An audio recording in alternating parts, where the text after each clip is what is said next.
So ಇವತ್ತಿನ ನಮ್ಮ ಮಾತಿನ ಅಥವಾ ನಮ್ಮ ವಿಚಾರದ ಶೀರ್ಷಿಕೆ ಆಟ ನಲಿದಾಟ.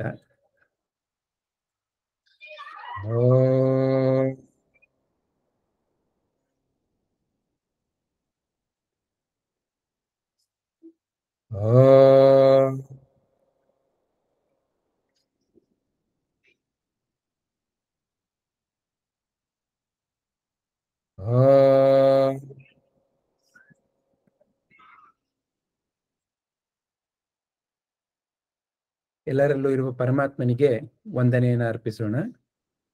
ಅಂತರ್ಜ್ಯೋತಿ ಬಹಿರ್ಜ್ಯೋತಿ ಪ್ರತ್ಯಗ್ಜ್ಯೋತಿ ಪರಾತ್ಪರ ಜ್ಯೋತಿರ್ಜ್ಯೋತಿ ಸ್ವಯಂ ಜ್ಯೋತಿ ಆತ್ಮಜ್ಯೋತಿ ಶಿವೋಸ್ಮ್ಯಹಂ.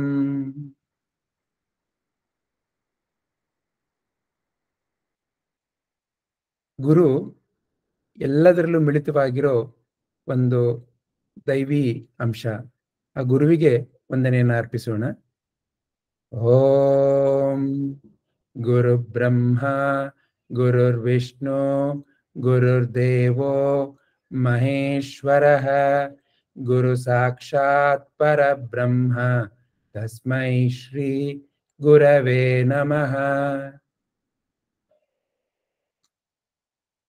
ಗುರು ಪರಂಪರೆಗೆ ಗೌರವವನ್ನು ಸಲ್ಲಿಸೋಣ.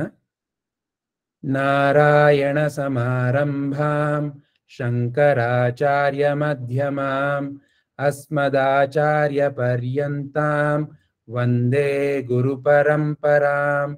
ಸದಾಶಿವ ಸಮಾರಂಭಾಂ ಶಂಕರಾಚಾರ್ಯ ಮಧ್ಯಮಾಂ ಅಸ್ಮದಾಚಾರ್ಯ ಪರ್ಯಂತಾಂ ವಂದೇ ಗುರು ಪರಂಪರಾಂ.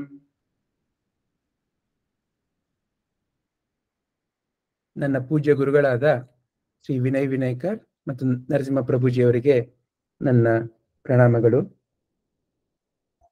ಆಗ್ಲೇ ಹೇಳಿದಾಗೆ ನಮಗೆ ಜೀವನದಲ್ಲಿ ಯಾರ ಮಾರ್ಗದರ್ಶನದಲ್ಲಿ ನಾವಿರ್ತೇವೆ, ಯಾರ ಒಂದು ಸಂಘದಲ್ಲಿ ಇರ್ತೇವೆ, ಆ ರೀತಿ ನಮಗೂ ಬುದ್ಧಿ ಬರ್ಲಿಕ್ಕೆ ಶುರುವಾಗತ್ತೆ. ಇವತ್ತು ಏನೆಲ್ಲ ನಾನು ನಿಮ್ಮ ಮುಂದೆ ಹಂಚ್ಕೊಳ್ಳಿಕ್ಕೆ ಹೋಗ್ತಾ ಇದ್ದೇನೆ, ಅದು ಯಾವುದು ನನ್ನ ಜ್ಞಾನವಲ್ಲ, ಎಲ್ಲ ಈ ರೀತಿಯ ಮಹಾನ್ ಗುರುಗಳಿಂದ ಗಳಿಸಿರೋ ಒಂದು ಕೃಪಾ ಕಟಾಕ್ಷ.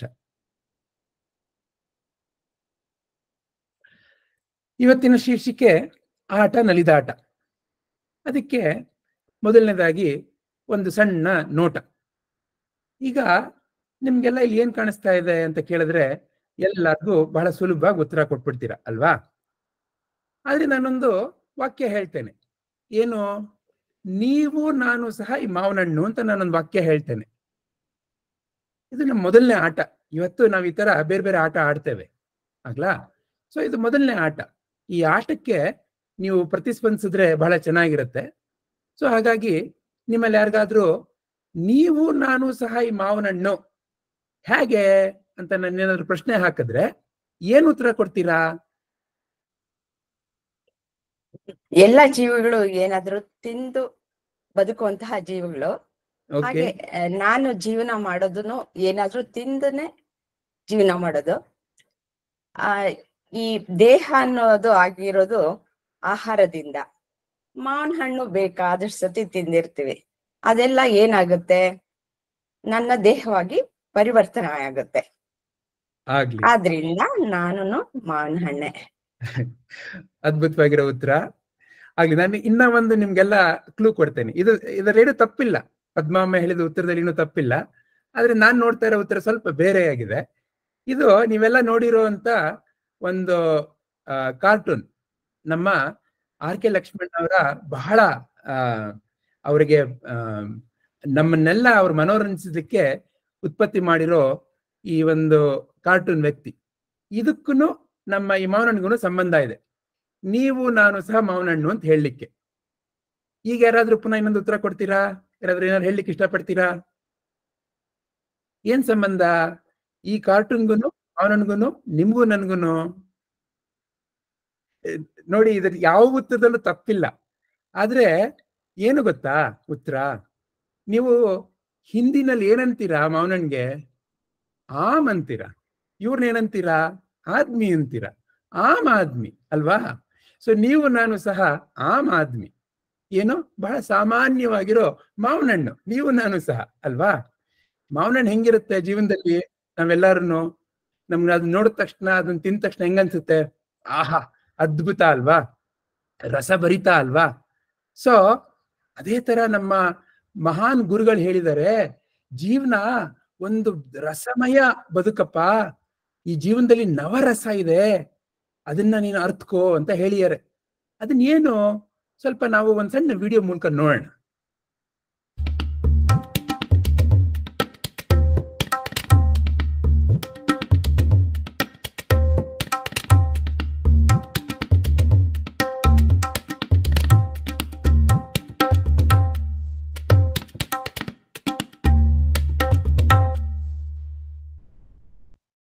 ಶೃಂಗಾರ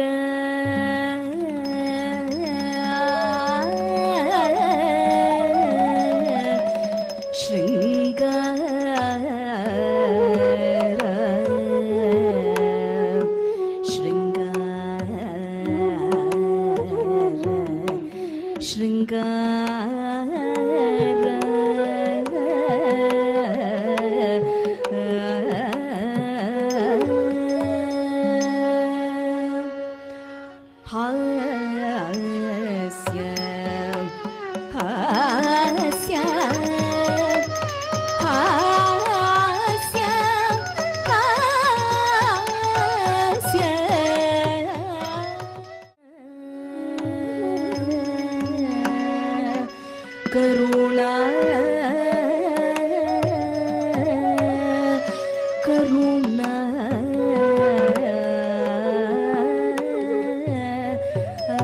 ಕರುಣಾ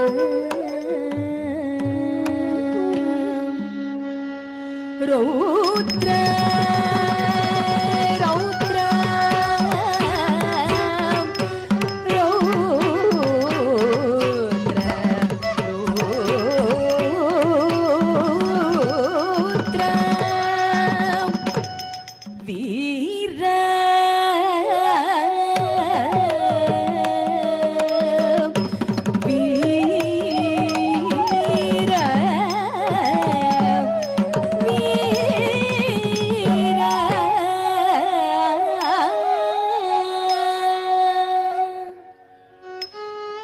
ಭಯಾನಕ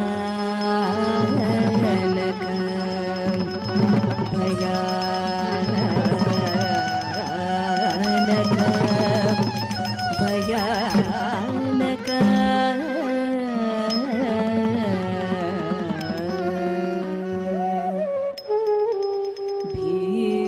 ಭೀಭತ್ಸ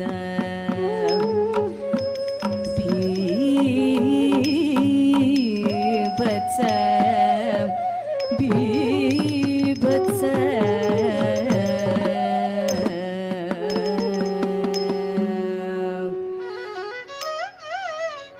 ಅದ್ಭುತ ಅದ್ಭುತ ಅದ್ಭುತ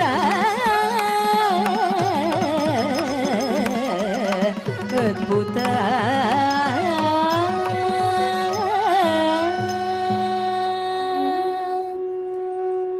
ಶಾಂತ ಶಾಂತ ಶಾಂತ.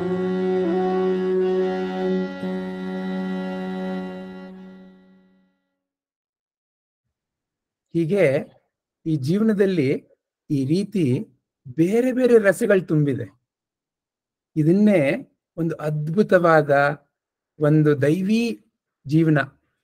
ಆದ್ರೆ ಕೆಲವು ಸರ್ತಿ ಏನಾಗುತ್ತೆ, ನಮ್ಗೆ ಈ ಜೀವನದಲ್ಲಿ ಸ್ವಲ್ಪ ರಸ ಹೊರಟೋಗ್ಬಿಡುತ್ತೆ. ಇವಾಗ ಯಾವ ರೀತಿ ಈ ಮಾವನಣ್ಣ ನಿಮ್ಗೆ ನೀರಸವಾಗಿ ಕಾಣಿಸ್ತಾ ಇದೆಯಲ್ಲ, ಆ ರೀತಿ ನಮಗೂ ಕೆಲವು ಸರ್ತಿ ಜೀವನ ಯಾಕೋ ನೀರಸ ಅನ್ನಿಸ್ಬಿಡ್ಬೋದು. ಏನೇನೋ ಬೇರೆ ಬೇರೆ ಕಾರಣಗಳಿಂದ ಆಗಿರ್ಬೋದು, ಅನಾರೋಗ್ಯದಿಂದ ಆಗಿರಬಹುದು ದೇಹದಲ್ಲಿ, ಅಥವಾ ಮನಸ್ಸಿನಲ್ಲಿ ಬೇರೆ ಬೇರೆ ರೀತಿಯ ವಿಚಾರಗಳಿಂದ ಆಗಿರಬಹುದು, ಯಾರೋ ನಮ್ಮನ್ನ ಕುರಿತಾಗಿ ಏನೋ ಮಾತಾಡಿರೋದ್ರಿಂದ ಇರಬಹುದು, ಅಥವಾ ಜೀವನದಲ್ಲಿ ಏನೋ ಒಂದು ಪರಿಸ್ಥಿತಿ ಇರ್ಬೋದು, ಒಂದು ನಮ್ಮ ಪ್ರೊಫೆಷನಲ್ ಲೈಫಲ್ಲಿ ಇರ್ಬೋದು ಅಥವಾ ನಮ್ಮ ಪರ್ಸನಲ್ ಲೈಫಲ್ಲಿ ಇರ್ಬೋದು, ಬೇರೆ ಬೇರೆ ಘಟನೆಗಳು ಸಂಭವಿಸ್ತಾನೇ ಇರುತ್ತೆ.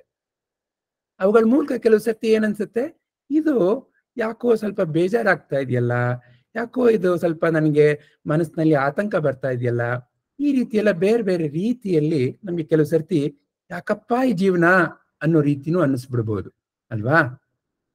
ಸೊ ಅದಕ್ಕೆ ನಾವ್ ಏನೇ ಆಗ್ಲಿ ಜೀವನದಲ್ಲಿ, ಎಂಥದೇ ಕಷ್ಟ ಇರ್ಲಿ, ನಮ್ಗೆ ಏನ್ ಬೇಕು, ಯಾರು ನೆನಪು ಮಾಡ್ಕೊಳ್ಬೇಕು, ನಾವು ಏನೇ ಕಷ್ಟ ಇದ್ರು ನಾವು ಒಬ್ಬರನ್ನ ನೆನಪು ಮಾಡ್ಕೊಂಡ್ರೆ ಏನೇ ಕಷ್ಟ ಇರ್ಲಿ ನಾವು ಅದರಿಂದ ಪಾರಾಗೋಗ್ತೀವಿ. ಯಾರವರು? ಅವರೇ ಶ್ರೀಕೃಷ್ಣ ಪರಮಾತ್ಮ. ಯಾಕಂದ್ರೆ ಇವತ್ತು ನಾವು ಯಾವ ಜ್ಞಾನವನ್ನ ನೋಡ್ಲಿಕ್ಕೆ ಹೋಗ್ತಾ ಇದ್ದೇವೆ ಅದು ಅವರ ಜ್ಞಾನ. ಹಾಗಾಗಿ ಮೊದಲು ಅವರಿಗೆ ಒಂದು ಗೌರವವನ್ನು ಸಲ್ಲಿಸೋಣ. ಯಾರಿಗೆ ಈ ಶ್ಲೋಕ ಬರುತ್ತೆ ತಾವು ಸಹ ಹೇಳ್ಬಹುದು. ಮೂಕಂ ಕರೋತಿ ವಾಚಾಲಂ ಪಂಗುಂ ಲಂಘಯತೆ ಗಿರಿಂ ಯತ್ ಕೃಪಾತಮಹಂ ವಂದೇ ಪರಮಾನಂದ ಮಾಧವಂ. ಅಂದ್ರೆ ಯಾರಿಗೆ ಕಾಲಿಲ್ಲ ಅಂತ ಕುಂಟನ್ನು ಸಹ ಒಂದು ಪರ್ವತ ದಾಟಿಸೋಂಗ್ ಮಾಡ್ತಾರಂತೆ, ಯಾರಿಗೆ ಮಾತು ಬರಲ್ಲ ಅವ್ರಿಗೆ ಮಾತನ್ನ ಬರೆಸ್ತಾರಂತೆ. ಅಂತಹ ಒಂದು ಶಕ್ತಿ. ಅಂದ್ರೆ ಕಾಲ್ ಬಂದ್ಬಿಡುತ್ತೆ ಅರ್ಥ ಅಂತಲ್ಲ, ಮಾತು ಬಂದ್ಬಿಡುತ್ತೆ ಅಂತ ಅರ್ಥ ಅಲ್ಲ. ಜೀವನದಲ್ಲಿ ಒಂದು ಸ್ಥೈರ್ಯ ಅಂತ ಇದ್ದಾಗ ನಾವು ಏನನ್ನಾದ್ರೂ ಸಾಧಿಸ್ಬೋದು. ಆ ರೀತಿ ಒಂದು ಸ್ಥೈರ್ಯ, ಅದನ್ನ ಏನೋ ಒಂದು ಹೊರಗಡೆಯಿಂದ ಕೊಂಡ್ಕೊಂಡು ಬರಕ್ಕಾಗಲ್ಲ, ಅದು ಒಳಗಡೆಯಿಂದ ಬರಬೇಕು. ಆ ಸ್ಥೈರ್ಯವನ್ನ ಉಂಟು ಮಾಡುವಂತ ಜ್ಞಾನ ನಮಗೆ ಶ್ರೀಕೃಷ್ಣ ಕೊಟ್ಟಿಯರು. ಇದನ್ನೇ ನೀವು ನಾನು ಭಗವದ್ಗೀತೆ ಅಂತ ಹೇಳೋದು. ಏನು ಭಗವದ್ಗೀತೆನಲ್ಲಿ ಮುಖ್ಯವಾಗಿರೋ ಸಂದೇಶ? ಯಾವುದ್ರ ಮೂಲಕ ನಿಮಗೆ ನನಗೆ ಈ ಸ್ಥೈರ್ಯ, ಧೈರ್ಯ, ಭಯದ ನಿವಾರಣೆ, ಕರುಣೆ, ಪ್ರೀತಿ, ಜೀವನದಲ್ಲಿ ಒಂದು ಅದ್ಭುತತೆ ಇದೆಲ್ಲ ಹೇಗೆ ಬರುತ್ತೆ? ಒಂದು ಮುಖ್ಯವಾದ ಸುಲಭವಾದ ಸಂದೇಶದ ಒಂದು ಮಂಥನದಿಂದ, ಗ್ರಹಿಕೆಯಿಂದ, ಆ ರೀತಿಯಲ್ಲಿ ಜೀವನವನ್ನು ನಡೆಸೋದ್ರಿಂದ. ಏನು ಮುಖ್ಯ ಸಂದೇಶ ಭಗವದ್ಗೀತೆನಲ್ಲಿ? ತಮ್ಗೆಲ್ಲ ಈ ಮಹಾವಾಕ್ಯ ಗೊತ್ತಿರಬಹುದು, ತತ್ ತ್ವಮಸಿ. ಏನು ತತ್ವಮಸಿ ಅಂತಂದ್ರೆ ಉಪನಿಷತ್ತಿನ ಮಹಾವಾಕ್ಯ. ನೀವು ಅದೇ ಆಗಿದ್ದೀರಿ ಅಂತ ನಾವು ಒಂದು ರೀತಿಯಲ್ಲಿ ಕನ್ನಡಕ್ಕೆ ಅನುವಾದ ಮಾಡಬಹುದು. ಏನು ನೀವು ಅಂತಂದ್ರೆ ನೀವ್ ಯಾರು, ನಾನು ಯಾರು, ಏನು ನಾನು, ನನ್ನ ಸತ್ಯ ಸ್ವರೂಪ ಏನು, ಅದನ್ನ ಕಂಡಿಡ್ಕೊಳ್ಬೇಕು ನಾನು. ಅದನ್ನೇ ಆತ್ಮದರ್ಶನ ಅಂತ ನಮಗೆ ಪ್ರಭುಜಿ ಹೇಳ್ತಾರೆ. ಇನ್ನ ಅದೇ ನೀವು ಅದೇ ಅದೇ ಅಂತಂದ್ರೆ ಯಾವುದು? ಯಾವುದನ್ನ ನಾವು ಬ್ರಹ್ಮಾಂಡ ಅಂತ ಕರಿತಾ ಇದ್ದೇವೆ, ಯಾವುದನ್ನ ನಾವು ಪರಮಾತ್ಮ ಅಂತ ಕರಿತಾ ಇದ್ದೇವೆ, ಅವರ ದರ್ಶನ, ಬ್ರಹ್ಮ ದರ್ಶನ. ಆ ಎರಡು ಬೇರೆ ಅಲ್ಲ ಅನ್ನೋ ಒಂದು ಸಮ್ಮಿಳಿತನ್ನೇ ಆಗಿದ್ದೀರಿ ಸತ್ಯದರ್ಶನ. ಹೀಗೆ ಈ ಮೂರು ಜ್ಞಾನಗಳ ಸರಿಯಾದ ಗ್ರಹಿಕೆಯಿಂದ, ಅದರ ಅಳವಡಿಕೆಯಿಂದ ನೀವು ನಾನು ಜೀವನದಲ್ಲಿ ಆ ಒಂದು ಅದ್ಭುತದ, ಯಾವುದನ್ನ ನಾವು ಅದ್ಭುತ ಅಂತ ಕರಿತೇವೆ, ಅದರ ಒಂದು ದರ್ಶನವನ್ನ ಮಾಡಬಹುದು. ಇವತ್ತು ನಾವು ಈ ಬ್ರಹ್ಮದರ್ಶನ ಅಂದ್ರೆ ಏನು? ಯಾಕಂದ್ರೆ ನಾವು ಎಷ್ಟೆಲ್ಲಾ ವಸ್ತುಗಳನ್ನ ನೋಡ್ತಾ ಇದ್ದೀವಿ ನಮ್ಮ ಸುತ್ತಮುತ್ತ ಅಲ್ವಾ. ನಾವ್ ಇವಾಗ ಕುತ್ಕೊಂಡಿರೋ ಜಾಗದಲ್ಲೇ ನಾವು ಸ್ವಲ್ಪ ಗಮನ ಕೊಟ್ರೆ ಅಲ್ಲಿ ಎಷ್ಟೊಂದು ವಸ್ತುಗಳಿದಾವೆ. ಇನ್ನ ನಮ್ಮ ರೂಮಿನ ಹೊರಗಡೆ ಮರ, ಗಿಡ, ಪ್ರಾಣಿ, ಪಕ್ಷಿ, ನದಿ, ನಕ್ಷತ್ರ, ಬೆಟ್ಟ, ಗುಡ್ಡ. ಹಾಗೆ ನೀವು ಸ್ವಲ್ಪ ನಿಮ್ಮ ದೃಷ್ಟಿಯನ್ನ, ನಿಮ್ಮ ವಿಚಾರವನ್ನ ವಿಸ್ತರಿಸ್ತಾ ಹೋದ್ರೆ ಈ ಬ್ರಹ್ಮಾಂಡ ಅಂತ ಏನಿದೆ ಅದು ಅಸೀಮಿತ ಅಲ್ವಾ. ಯಾಕಂದ್ರೆ ನಮ್ಮ ಕಣ್ಣಿಗೆ ಕಾಣಿಸೋಷ್ಟು, ನಮ್ಮ ಕಲ್ಪನೆಗೆ ಮೀರಿದಷ್ಟು ದೊಡ್ಡದಾಗಿದೆ. ನಿಮ್ಗೆಲ್ಲ ಇದು ಗೊತ್ತಿರದೆ, ಈ ವಿಷಯ ಏನು ಹೊಸದಲ್ಲ. ಯಾಕಂದ್ರೆ ನಾವು ಸ್ವಲ್ಪ ಕಣ್ಣು ಹಾಯಿಸಿ ನೋಡಿದ್ರೆ ಸಾಕು, ಆಕಾಶದಲ್ಲಿ ಎಷ್ಟೆಲ್ಲ ನಕ್ಷತ್ರಗಳು. ಯಾರಿಗೂ ಎಷ್ಟು ನಕ್ಷತ್ರ ಇದೆ, ಎಷ್ಟು ಗ್ರಹ ರಾಶಿಗಳಿದೆ, ಎಷ್ಟು ನಕ್ಷತ್ರ ಪುಂಜಗಳಿದೆ, ಸರಿಯಾಗಿ ಯಾರಿಗೂ ಅದ್ರ ಬಗ್ಗೆ ಗೊತ್ತಿಲ್ಲ. ನಮ್ಮ ವಿಜ್ಞಾನದಲ್ಲಿ ಕೆಲವಷ್ಟು ರೀತಿಯ ಊಹಾಪೋಹದಿಂದ ಕೆಲವಷ್ಟು ನಂಬರ್ಗಳನ್ನ ಹೇಳ್ತಾರೆ. ಆ ಒಂದು ಗ್ರಹ ಪುಂಜದಿಂದ ಇನ್ನೊಂದು ಗ್ರಹ ಪುಂಜಕ್ಕೆ, ನಕ್ಷತ್ರ ಪುಂಜದಿಂದ ಇನ್ನೊಂದು ನಕ್ಷತ್ರ ಪುಂಜಕ್ಕೆ ಇರೋ ಒಂದು ದೂರವನ್ನೆಲ್ಲ ಹೇಳ್ತಾರೆ. ಅದ್ಯಾವುದೂ ನನ್ನ ಮನಸ್ಸಿಗೆ ಕಲ್ಪನೆಗೆ ಬರ್ಲಿಕ್ಕೆ ಬಹಳ ಕಷ್ಟ. ಯಾಕಂದ್ರೆ ನೀವು ನಾನು ಮಾತಾಡೋದು ಈ ಸಣ್ಣ ಪುಟ್ಟ ಅಂತರಗಳ ಬಗ್ಗೆ. ಮೈಸೂರಿಂದ ಬೆಂಗಳೂರು ಎಷ್ಟಪ್ಪ, ಒಂದು 150 ಅಥವಾ 130 ಕಿಲೋಮೀಟ್ರು, ಅಥವಾ ಮೈಸೂರಿನಿಂದ ಅಥವಾ ಬೆಂಗಳೂರಿನಿಂದ ಚೆನ್ನೈ ಎಷ್ಟಪ್ಪ, ಒಂದು 400 ಕಿಲೋಮೀಟ್ರು, ಆ ರೀತಿ ಸಣ್ಣ ಸಣ್ಣ. ಆದ್ರೆ ಇಲ್ಲಿ ಇದು ಎಷ್ಟು ದೊಡ್ಡ ಅಗಾಧವಾದ ಒಂದು ವಿಸ್ತಾರವಾದ ಜಾಗ ಅಂತಂದ್ರೆ ನೀವು ನಾನು ಕಲ್ಪನೆ ಸಹ ಮಾಡ್ಲಿಕ್ಕಾಗಲ್ಲ. ಕೋಟ್ಯಾಂತರ ವರ್ಷ ನಡೀತಾ ಹೋದ್ರೂ ನಾವು ಒಂದು ಜಾಗದಿಂದ ಇನ್ನೊಂದು ಜಾಗಕ್ಕೆ ಹೋಗದೆ ಇರೋಷ್ಟು ಅಸೀಮಿತವಾಗಿದೆ ಇಂತಹ ಒಂದು ಬ್ರಹ್ಮಾಂಡ. ಈಗ ಭಗವದ್ಗೀತೆಯಲ್ಲಿ ಶ್ರೀಕೃಷ್ಣ ಏನು ಹೇಳ್ತಾ ಇದ್ದಾರೆ, ಭಗವದ್ಗೀತೆಯ ಮೂಲಕ ನಮ್ಗೆ ಆ ರೀತಿಯ ಬ್ರಹ್ಮ ದರ್ಶನ ಮಾಡ್ಕೊಳ್ಬಹುದು ಅಂತ ಹೇಳ್ತಾ ಇದ್ದಾರೆ. ಹಾಗಾದ್ರೆ ನಿಮಗೆ ನನಗೆ ಮನಸ್ಸಿಗೆ ಸಹಜವಾಗಿ ಒಂದು ಕಲ್ಪನೆ ಪ್ರಶ್ನೆ ಬಂದೇ ಬರುತ್ತಲ್ವಾ, ಹೇಗಾದ್ರೂ ಸಾಧ್ಯ ಸ್ವಾಮಿ ಈ ರೀತಿ ಬ್ರಹ್ಮ ದರ್ಶನ ಅಲ್ವಾ? ಯಾಕಂತಂದ್ರೆ ಇದೇನೋ ಒಂದು ನನ್ನ ಕಣ್ಮುಂದೆ ಕಾಣಿಸುವಂತ ಸಣ್ಣ ವಸ್ತು ಅಲ್ಲ, ಹೇಗೆ ಬ್ರಹ್ಮ ದರ್ಶನ ಸಾಧ್ಯ? ಆದ್ರೆ ಸ್ವಲ್ಪ ನಾವು ವಿಚಾರ ಮಾಡೋಣ. ಈಗ ಒಂದು ಉದಾಹರಣೆ ತಗೋಣ, ಬಹಳ ಸುಲಭವಾಗಿರೋ ಉದಾಹರಣೆ, ನಿಮ್ಮೆಲ್ಲರಿಗೂ ಬಹಳ ಸುಲಭವಾಗಿ ಗೊತ್ತಿರುವಂಥದ್ದೇ. ಈಗ ನಾವು ನಮ್ಮ ಮನೆಗಳಲ್ಲಿ ಎಷ್ಟೊಂದು ರೀತಿಯ ಅಡಿಗೆಗಳನ್ನ ಮಾಡ್ತೇವೆ ಅಲ್ವಾ? ಒಂದು 100 ಥರ ಅಡಿಗೆಗಳನ್ನಾರು ಮಾಡ್ತೇವೆ. ಈಗ ನಿಮಗೆ ನನಗೆ 100 ಥರ ಅಡಿಗೆ ಬರುತ್ತೆ ಅಂತ ಅನ್ಕೊಳ್ಳೋಣ. ಇನ್ಯಾವುದೋ ಒಂದು ಬೇರೆ ಜಾಗದಲ್ಲಿ ಅವ್ರು ಇನ್ನೊಂದು 100 ಥರ ಅಡಿಗೆ ಮಾಡ್ತಾರೆ. ಇನ್ನೊಂದು ಯಾವುದೋ ಒಂದು ಬೇರೆ ಒಂದು ಪ್ರದೇಶ, ಇನ್ನೊಂದು ಯಾವುದೋ ದೇಶ ಅಂತ ಅನ್ಕೊಳ್ಳೋಣ, ಅಲ್ಲಿ ಇನ್ನೂ ಒಂದು 100 ಥರ ಅಡಿಗೆ ಮಾಡ್ತಾರೆ. ಆ ರೀತಿ ನೀವು ಸುಮ್ಮನೆ ಒಂದು ಸಂಖ್ಯಾ ಗಣನೆ ಮಾಡ್ತಾ ಹೋದ್ರೆ ಒಂದು ಲಕ್ಷಾಂತರ ಕೋಟ್ಯಾಂತರ ರೀತಿಯ ಅಡಿಗೆಗಳಿದಾವೆ. ಈಗ ನಿಮಗೆ ನನಗೆ ಆ ಎಲ್ಲ ಅಡಿಗೆಗಳನ್ನ ಕಲೀಲಿಕ್ಕೆ ಸಾಧ್ಯನಾ ಸ್ವಾಮಿ? ಸಾಧ್ಯ ಇಲ್ಲ ತಾನೆ. ನಾವು ಇಡೀ ಜೀವನ ಕುತ್ಕೊಂಡು ಕಲಿತಾ ಹೋದ್ರೂ ನಮ್ಗೆ ಏನೋ ಒಂದು ಸುಮಾರಷ್ಟು ಬರುತ್ತೆ. ಆದ್ರೆ ನೀವು ನಾನು ಅಡಿಗೆ ಬಗ್ಗೆ ಏನೋ ಒಂದನ್ನು ಕಲ್ತ್ಕೊಂಡ್ಬಿಟ್ರೆ ಮಿಕ್ಕಿದ್ದೆಲ್ಲ ಅಡಿಗೆಗಳ ಬಗ್ಗೆ ನಮ್ಗೆ ಸ್ವಲ್ಪ ಹೌದು ಹಿಂಗೇನೆ ಅಂತ ಗೊತ್ತಾಗೋಗುತ್ತೆ. ಏನದು? ಸ್ವಲ್ಪ ವಿಚಾರ ಮಾಡಿದ್ರೆ ನಿಮಗೆ ನನಗೆ ಗೊತ್ತಾಗತ್ತೆ. ಏನದು? ಯಾವ ವಿಚಾರದ ಬಗ್ಗೆ ತಿಳಿಬೇಕು ನಾವು ಅಡಿಗೆನಲ್ಲಿ? ಎಲ್ಲಾ ತರ ಅಡಿಗೆ ಕಲಿತಾ ಕುತ್ಕೊಳಕ್ ಆಗಲ್ಲ ನಾವು. ಪಲಾವ್ ಇರ್ಬೋದು, ಚಿತ್ರಾನ್ನ ಇರ್ಬೋದು, ಚಪಾತಿ ಇರ್ಬೋದು, ಪಾನಿಪುರಿ ಇರ್ಬೋದು, 100 ತರ ಇರ್ಬೋದು, ಎಲ್ಲ ಕಲಿತಾ ಕುತ್ಕೊಳಕ್ ಆಗಲ್ಲ. ಆದ್ರೆ ಅಡಿಗೆ ಅಂದ್ರೆ ಏನು? ಅಡಿಗೆ ಅಂತಂದ್ರೆ ನೀವು ಸ್ವಲ್ಪ ಗಮನ ಕೊಟ್ರೆ ಮುಖ್ಯವಾಗಿ 6 ರೀತಿಯ ರುಚಿಗಳನ್ನ ನಾವು ಬೆರೆಸೋದು ಅಲ್ವಾ? 6 ರೀತಿಯ ರುಚಿಗಳು, ಸಿಹಿ, ಉಪ್ಪು, ಹುಳಿ, ಖಾರ, ಆ ರೀತಿ 6 ರೀತಿಯ ರುಚಿಗಳನ್ನ ಯಾವುದೋ ಒಂದು ಕ್ರಮದಲ್ಲಿ, ಯಾವುದೋ ಒಂದು ವಿಧಾನದಲ್ಲಿ, ಯಾವುದೋ ಒಂದು ರೀತಿನಲ್ಲಿ, ಯಾವುದೋ ಒಂದು ಗಾತ್ರದಲ್ಲಿ ನಾವು ಮಿಶ್ರಣ ಮಾಡಿದಾಗ ನಮಗೆ ಅದರಿಂದ ಏನೋ ಉತ್ಪತ್ತಿ ಆಗತ್ತಲ್ಲ, ಅದೇ ತಾನೇ ಒಂದು ಅಡಿಗೆ ಅಂತಂದ್ರೆ.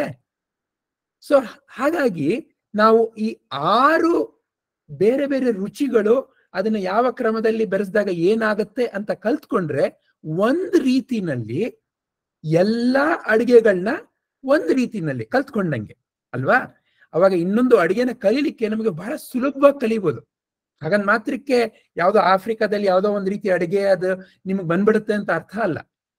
ಆದ್ರೆ ಆ ಅಡಿಗೆ ನೋಡಿದಾಗ ನಿಮ್ಗೆ ಇದು ಇದೇ ತರನೇ, ಮೊದ್ಲು ಉಪ್ಪು ಹಾಕ್ಬೇಕು, ಆಮೇಲೆ ಹುಳಿ ಹಾಕ್ಬೇಕು, ಆಮೇಲೆ ಖಾರ ಹಾಕ್ಬೇಕು, ಆಮೇಲೆ ಅದಕ್ಕೆ ಒಂಚೂರು ಒಗ್ಗರಣೆ ಹಾಕ್ಬೇಕು ಅಂತ ನಿಮ್ಗೊಂದು ವಿಧಾನ ಗೊತ್ತಾಗೋಗುತ್ತೆ ಅಲ್ವಾ? ಅದೇ ರೀತಿನಲ್ಲಿ, ಅಥವಾ ಇನ್ನ ಒಂದು ಸುಲಭವಾಗಿರೋ ಉದಾಹರಣೆ ತಗೊಳ್ಬೇಕು ಅಂತಂದ್ರೆ, ನಾವು ಸಂಗೀತ ಕಲಿಬೇಕು ಅಂತಂದ್ರೆ ಎಲ್ಲಾ ಸಂಗೀತ ಕಲೀಲಿಕ್ಕೆ ಆಗತ್ತಾ ಸ್ವಾಮಿ? ಇಲ್ಲ ತಾನೆ. ಹಾಡುಗಳು ಎಷ್ಟೆಲ್ಲ ರೀತಿಯ ಹಾಡುಗಳಿದೆ. ಆದ್ರೆ ಸಂಗೀತದ ಬಗ್ಗೆ ಒಂದು ಮೂಲ ವಿಚಾರ ಇದೆ. ಏನು? ಎಲ್ಲಾ ರೀತಿಯ ಹಾಡುಗಳು 7 ಸ್ವರಗಳಿಂದ ಮಾಡಿರೋದು ಅಲ್ವಾ? ಸ ರಿ ಗ ಮ ಪ ದ ನಿ ಅಂತ ನಾವೇನ್ ಹೇಳ್ತೇವೆ, ಆ 7 ಸ್ವರಗಳಿಂದ ಆಗಿರುವಂಥದ್ದು. ಆ 7 ಸ್ವರಗಳು ಅದನ್ನ ಯಾವ ರೀತಿ ನಾವು ಸಂಯೋಜನೆ ಮಾಡ್ಬೇಕು ಅನ್ನೋ ಒಂದು ನಾವು ಜ್ಞಾನವನ್ನ ಕಲ್ತಾಗ ಒಂದ್ ರೀತಿನಲ್ಲಿ ಎಲ್ಲಾ ಹಾಡುಗಳನ್ನು ನಾವು ಕಲ್ತ ಹಾಗೆ. ಅಂದ್ರೆ ಬಂದ್ಬಿಡುತ್ತೆ ಇನ್ನೊಂದು ಯಾವುದೋ ಗೊತ್ತಿಲ್ಲದೆ ಇರೋ ಹಾಡು ಅಂತ ಅರ್ಥ ಅಲ್ಲ. ಆದ್ರೆ ಅದ್ರ ಬಗ್ಗೆ ನಿಮಗೆ ಒಂದು ಜ್ಞಾನ ನಿಮ್ಮ ಮನಸ್ಸಿನಲ್ಲಿ ಇರುತ್ತೆ. ಹೀಗೆ ನಾವು ಒಂದು ಸಾರವನ್ನ ಅರಿತಾಗ ಅಪಾರದ ಅರಿವು ತಾನೇ ತಾನಾಗಿ ನಮ್ಗಾಗತ್ತೆ. ಇದೇ ಬ್ರಹ್ಮದರ್ಶನ ಅಂತಂದ್ರೆ ನಾವ್ ಎಲ್ಲಾನು ಕುತ್ಕೊಂಡು ಓದ್ತಾ ಇರಕ್ಕಾಗಲ್ಲ. ಆದ್ರೆ ಏನು ಮೂಲ ತತ್ವ, ಏನು ಸಾರ ಅನ್ನೋದನ್ನ ಯಾವಾಗ ನೀವು ನಾನು ಅರ್ಥಕೊಳ್ತೇವೆ, ಆಗ ಈ ಅಪಾರದ ಅರಿವು ತಾನೇ ತಾನಾಗಿ ನಮ್ಗೆ ಆಗತ್ತೆ. ಆ ರೀತಿಯ ಒಂದು ಸಾರದ ಅರಿವನ್ನ ಈಗ ನಮ್ಗೆ ಶ್ರೀಕೃಷ್ಣ ಕೊಡ್ಲಿಕ್ಕೆ ಹೋಗ್ತಾ ಇದ್ದಾರೆ. ಭಗವದ್ಗೀತೆಯಲ್ಲಿ 18 ಅಧ್ಯಾಯ ಇದೆ. ಅದರಲ್ಲಿ ಇವತ್ತು ನಮ್ಮ ಜ್ಞಾನಕ್ಕೆ ನೋಡಿ, ಭಗವದ್ಗೀತೆಯಲ್ಲಿ ಒಂದು ರೀತಿಯಲ್ಲಿ 18 ಅಧ್ಯಾಯ 700 ಶ್ಲೋಕಗಳ ಮೂಲಕ ನಮಗೆ ಬೇರೆ ಬೇರೆ ನಿಧಿಗಳನ್ನ ಕೊಟ್ಬಿಟ್ಟು ಹೋಗಿದ್ದಾರೆ ಭಗವಾನ್ ಶ್ರೀಕೃಷ್ಣ, ವೇದವ್ಯಾಸ ಮಹರ್ಷಿಗಳು. ಆ ನಿಧಿನ ನೀವು ನಾನು ಸ್ವಲ್ಪ ಗಮನ ಕೊಟ್ಟು ಹುಡುಕಿದಾಗ ಒಂದೊಂದ್ರಲ್ಲೂ ಒಂದೊಂದು ಅದ್ಭುತವಾಗಿರೋ ನಮಗೆ ಮನಸ್ಸಿಗೆ ಜ್ಞಾನದ ಒಂದು ಅರಿವು ಉಂಟಾಗತ್ತೆ. ಹಾಗಾಗಿ ಪ್ರತಿಯೊಂದು ಶ್ಲೋಕನೂ ಬಹಳ ಮುಖ್ಯ ಭಗವದ್ಗೀತೆಯಲ್ಲಿ. ಆದ್ರೆ ಇವತ್ತು ನಾವು ಕೇವಲ 3 ಶ್ಲೋಕಗಳ ಮೂಲಕ ಈ ಬ್ರಹ್ಮ ದರ್ಶನ ಹೇಗೆ ಅಂತ ಒಂದು ವಿಚಾರವನ್ನ ನೋಡೋಣ. ಅದರಲ್ಲಿ ಮೊಟ್ಟ ಮೊದಲನೇದಾಗಿ 2 ಶ್ಲೋಕಗಳು. ಮೊದಲು ನಾನು ಈ ಶ್ಲೋಕಗಳನ್ನ ಹೇಳ್ತೇನೆ, ಅದ ನಂತರ ನಾವು ಅದನ್ನ ಒಂದು ವಿಚಾರ ಮಾಡ್ಲಿಕ್ಕೆ ಹೋಗೋಣ. ಆ ವಿಚಾರ ಸಮಯದಲ್ಲಿ ಆಟಗಳಿದೆ, ಆಗ ನಿಮ್ಮೆಲ್ಲರಿಂದ ನನಗೆ ನೀವೆಲ್ಲರೂ ಪಾಲ್ಗೊಳ್ಬೇಕು. ಸೊ ಇದು ಈ 2 ಶ್ಲೋಕಗಳು ಭಗವದ್ಗೀತೆ 7ನೇ ಅಧ್ಯಾಯದಿಂದ, ಜ್ಞಾನ ವಿಜ್ಞಾನ ಯೋಗ. ಮೊದಲನೇ ಶ್ಲೋಕ, ಭೂಮಿರಾಪೋ ನಲೋ ವಾಯು ಖಂ ಮನೋ ಬುದ್ಧಿರೇವ ಚ ಅಹಂಕಾರ ಇತೀಯಂ ಮೇ ಭಿನ್ನ ಪ್ರಕೃತಿರಷ್ಟಧ. ಏನ್ ಹೇಳ್ತಾ ಇದ್ದಾರೆ ಅಂದ್ರೆ ಶ್ರೀಕೃಷ್ಣ, ಭೂಮಿ, ನೀರು, ಅಗ್ನಿ, ವಾಯು, ಆಕಾಶ, ಮನಸ್ಸು, ಬುದ್ಧಿ ಮತ್ತು ಈ ಸುಳ್ಳು ಅಹಂಕಾರ, ಈ ರೀತಿ 8 ನನ್ನ ಪ್ರತ್ಯೇಕವಾದ ಭೌತಿಕ ಶಕ್ತಿಗಳಿದಾವೆ ಅಂತ ಮೊಟ್ಟ ಮೊದಲೇ ಅಂಶವನ್ನ ನಿಮಗೆ ನನಗೆ ತಿಳಿಸ್ತಾ ಇದ್ದಾರೆ. ತದನಂತರ 2ನೇ ಬಹಳ ಮುಖ್ಯವಾಗಿರೋ ಇನ್ನೊಂದು ಅಂಶ ಹೇಳ್ಕೊಡ್ತಾ ಇದ್ದಾರೆ. ಏನು?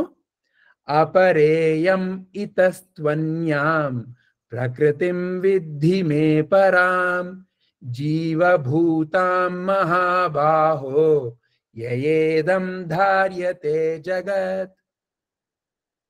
ಅರ್ಜುನನ ಕುರಿತಾಗಿ ಹೇಳ್ತಾ ಇದ್ದಾರೆ, ಎಲೈ ಮಹಾಬಾಹು, ಇದು ಅಪರಾ ಪ್ರಕೃತಿ.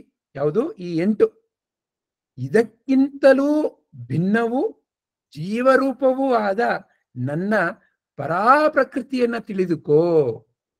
ಈ ಪರಾ ಪ್ರಕೃತಿಯಿಂದಲೇ ಇಡೀ ಜಗತ್ತು ಧರಿಸಲ್ಪಟ್ಟಿರುವುದು ಅಂತ 2 ನಮಗೆ ಜ್ಞಾನದ ನಿಧಿಯನ್ನ ಇಲ್ಲಿ ಬೋಧಿಸ್ತಾ ಇದ್ದಾರೆ. ಈಗ ಈ ಜ್ಞಾನದ ನಿಧಿಯನ್ನ ತಿಳ್ಕೊಳ್ಳಿಕ್ಕೆ ಮೊಟ್ಟ ಮೊದಲನೆಯ ಆಟ. ಈ ಆಟದ ಸಮಯದಲ್ಲಿ ನಿಮ್ಮೆಲ್ಲರ ಪಾಲ್ಗೊಳ್ಳುವಿಕೆ ನನಗೆ ಬಹಳ ಮುಖ್ಯ. ಈಗ ನಾನು ಯಾವುದೋ ಒಂದು ವಸ್ತುವಿನ ಬಗ್ಗೆ 5 ನಿಮಗೆ ಸುಳಿವುಗಳನ್ನ ಕೊಡ್ತೇನೆ ಒಂದೊಂದಾಗಿ. ನೀವು ಆ ಸುಳಿವುಗಳ ಮೂಲಕ ಆ ವಸ್ತು ಏನು ಅಂತ ನೀವು ಊಹೆ ಮಾಡಬೇಕು. ನಿಮ್ಮ ಊಹೆಗೆ ನೀವು ಇಲ್ಲಿ ನಿಮ್ಮ ಕೈಯನ್ನ ಎತ್ತರಿಸಿ ನೀವು ಆನ್ಸರ್ ಕೊಟ್ರೆ ಬಹಳ ಚೆನ್ನಾಗಿರುತ್ತೆ. ಇದರಲ್ಲಿ ತಪ್ಪು ಸರಿ ಏನೂ ಇಲ್ಲ, ಕೇವಲ ಊಹೆ ಅಷ್ಟೇನೆ, ಒಂದು ಆಟಕ್ಕೋಸ್ಕರ. ಈಗ ನನ್ನ ಮೊದಲನೇ ಒಂದು ಸುಳಿವನ್ನ ಕೊಡ್ತೇನೆ ನಾನು. ಈ ಮೊದಲನೇ ಸುಳಿವು ನೀವು ಕೇಳಿಸ್ಕೊಳ್ಬೇಕು. ಅದಕ್ಕೆ ಈಗ ಮೊದಲನೇ ಸುಳಿವು, ಈ ವಸ್ತು ಕೇಳಿಸ್ಕೊಂಡಾಗ ಹೇಗಿರುತ್ತೆ ಅಂತ ನಿಮಗೆ ಒಂದು ಅನುಭವಕ್ಕೆ ಕೇಳಿಸ್ಕೊಳ್ಳಿ ದಯವಿಟ್ಟು.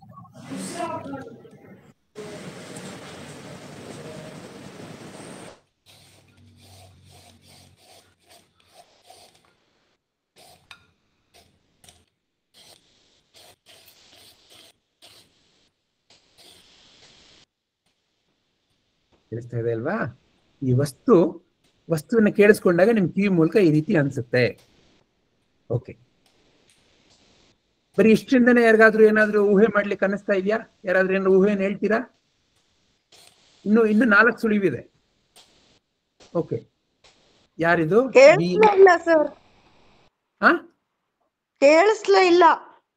ಕೇಳಿಸ್ತಾ ಇಲ್ಲ. ಓಕೆ, ಆಗ್ಲಿ. ಮುಂದಿನ ಸುಳಿವನ್ನ ನೋಡಿ. ಮುಂದಿನ ಸುಳಿವು ಏನಂತಂದ್ರೆ, ಇದನ್ನ ಮುಟ್ಟಿದಾಗ ನಿಮಗೆ ಒಂದು ಬಿಸಿ ದಿನ ಇರ್ಬೋದು, ಮಠ ಮಧ್ಯಾಹ್ನ ಇರ್ಬೋದು, ಆಗ್ಲೂ ಸಹ ಇದು ಒಂದು ಸ್ಪರ್ಶಕ್ಕೆ ನಿಮಗೆ ತಂಪಿನ ಅನುಭವವನ್ನ ಕೊಡುತ್ತೆ ಈ ವಸ್ತು. ಈಗ ಯಾರಿಗಾದ್ರೂ ಏನಾದ್ರು ಬರ್ತಾ ಇದೆಯಾ ಮನಸ್ಸಿನಲ್ಲಿ ಚಿತ್ರ? ಯಾರಿದು? ವಿ ಎ ಅನ್ನೋರು ದಯವಿಟ್ಟು ನೀವು ಅನ್ಮ್ಯೂಟ್ ಮಾಡ್ಕೊಂಡು ಮಾತಾಡಿ ಅಮ್ಮ. ಶಕ್ತಿ ಶಾಕ್ ಹೊಡೆಯುತ್ತೆ ಅದು. ಓಕೆ, ಆಗ್ಲಿ. ಓಕೆ, ಆಯ್ತು. ಮುಂದಿನ ಸುಳಿವನ್ನ ಕೇಳಿಸ್ಕೊಳ್ಳಿ. ನೋಡಿ, ಇದು ಏನ್ ವಸ್ತು ಅಂತ ನಿಮ್ಮಿಂದ ಊಹೆ ಬೇಕು ನನಗೆ, ಆಗ್ಲಾ?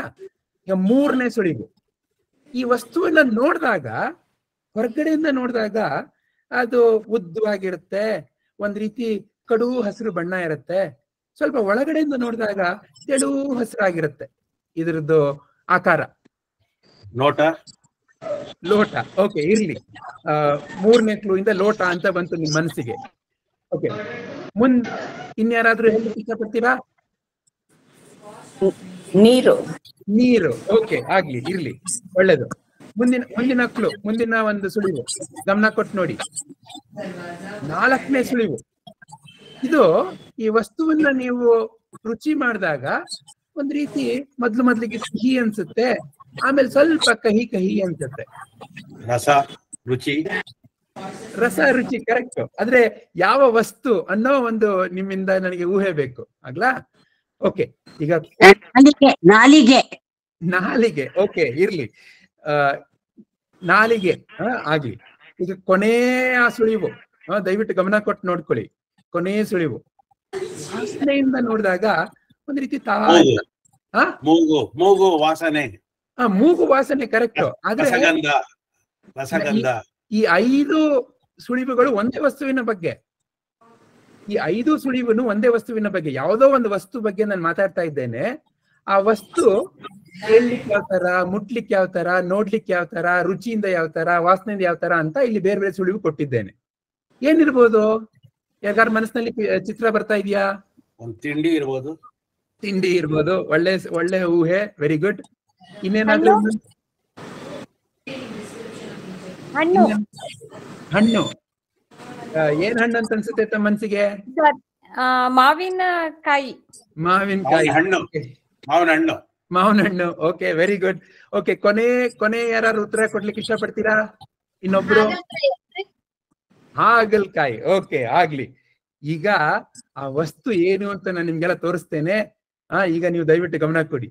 ನಾವ್ ಇಲ್ಲಿ ತನಕ ಮಾತಾಡ್ತಾ ಇರೋದು ಸೌತೆಕಾಯಿ ಬಗ್ಗೆ. ಸೌತೆಕಾಯಿ. ಈಗ ಇಲ್ಲಿ ತನಕ ನಾವು ಮಾತಾಡಿದ್ದು ಈ ಸೌತೆಕಾಯಿ ಬಗ್ಗೆ. ಈಗ ನಾವ್ ಯಾಕಪ್ಪ ಈ ಆಟ ಆಡ್ತಾ ಇದ್ದೀವಿ? ನಾವು ನೋಡ್ಲಿಕ್ಕೆ ಹೋಗಿದ್ದು ಬ್ರಹ್ಮದರ್ಶನ. ಅದರಲ್ಲಿ ಕೃಷ್ಣ ನಮ್ಗೆ ಜ್ಞಾನ ಕೊಟ್ರು. ಏನಂತ? ನಂದು 8 ಭೌತಿಕ ಶಕ್ತಿಗಳಿದೆಪ್ಪ ಅಂತ ಜ್ಞಾನ ಕೊಟ್ರು. ನಾವೇನೋ ಈ ಸೌತೆಕಾಯಿ ಆಟ ಆಡ್ತಾ ಇದೀವಿ. ಯಾಕೆ? ಈಗ ಸ್ವಲ್ಪ ನಾವು ಒಂದು ಪ್ರಶ್ನೆ ಹಾಕೋಣ. ಸ್ವಾಮಿ, ಈಗ ಆ ಶ್ಲೋಕದಲ್ಲಿ ಶ್ರೀಕೃಷ್ಣ ಹೇಳ್ಬಿಟ್ರು ಏನಂತ?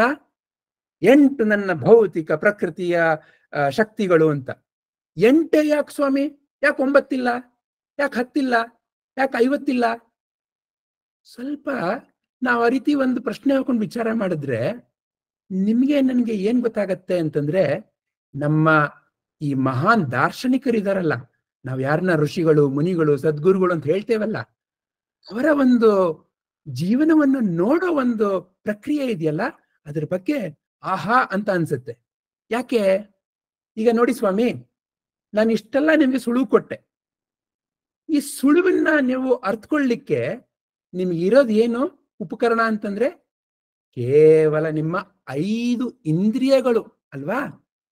ನಿಮ್ಮ ಕಣ್ಣಿನ ಮೂಲಕ ನೋಡ್ತೀರಾ, ಕಿವಿ ಮೂಲಕ ಕೇಳ್ತೀರಾ, ಮೂಗಿನ ಮೂಲಕ ವಾಸನೆ ಬರುತ್ತೆ, ನಾಲ್ಗೆ ಮೂಲಕ ಅದ್ರ ರುಚಿ ಕಂಡಿಡಿತೀರಾ, ಇನ್ನ ಚರ್ಮದ ಮೂಲಕ ಸ್ಪರ್ಶ.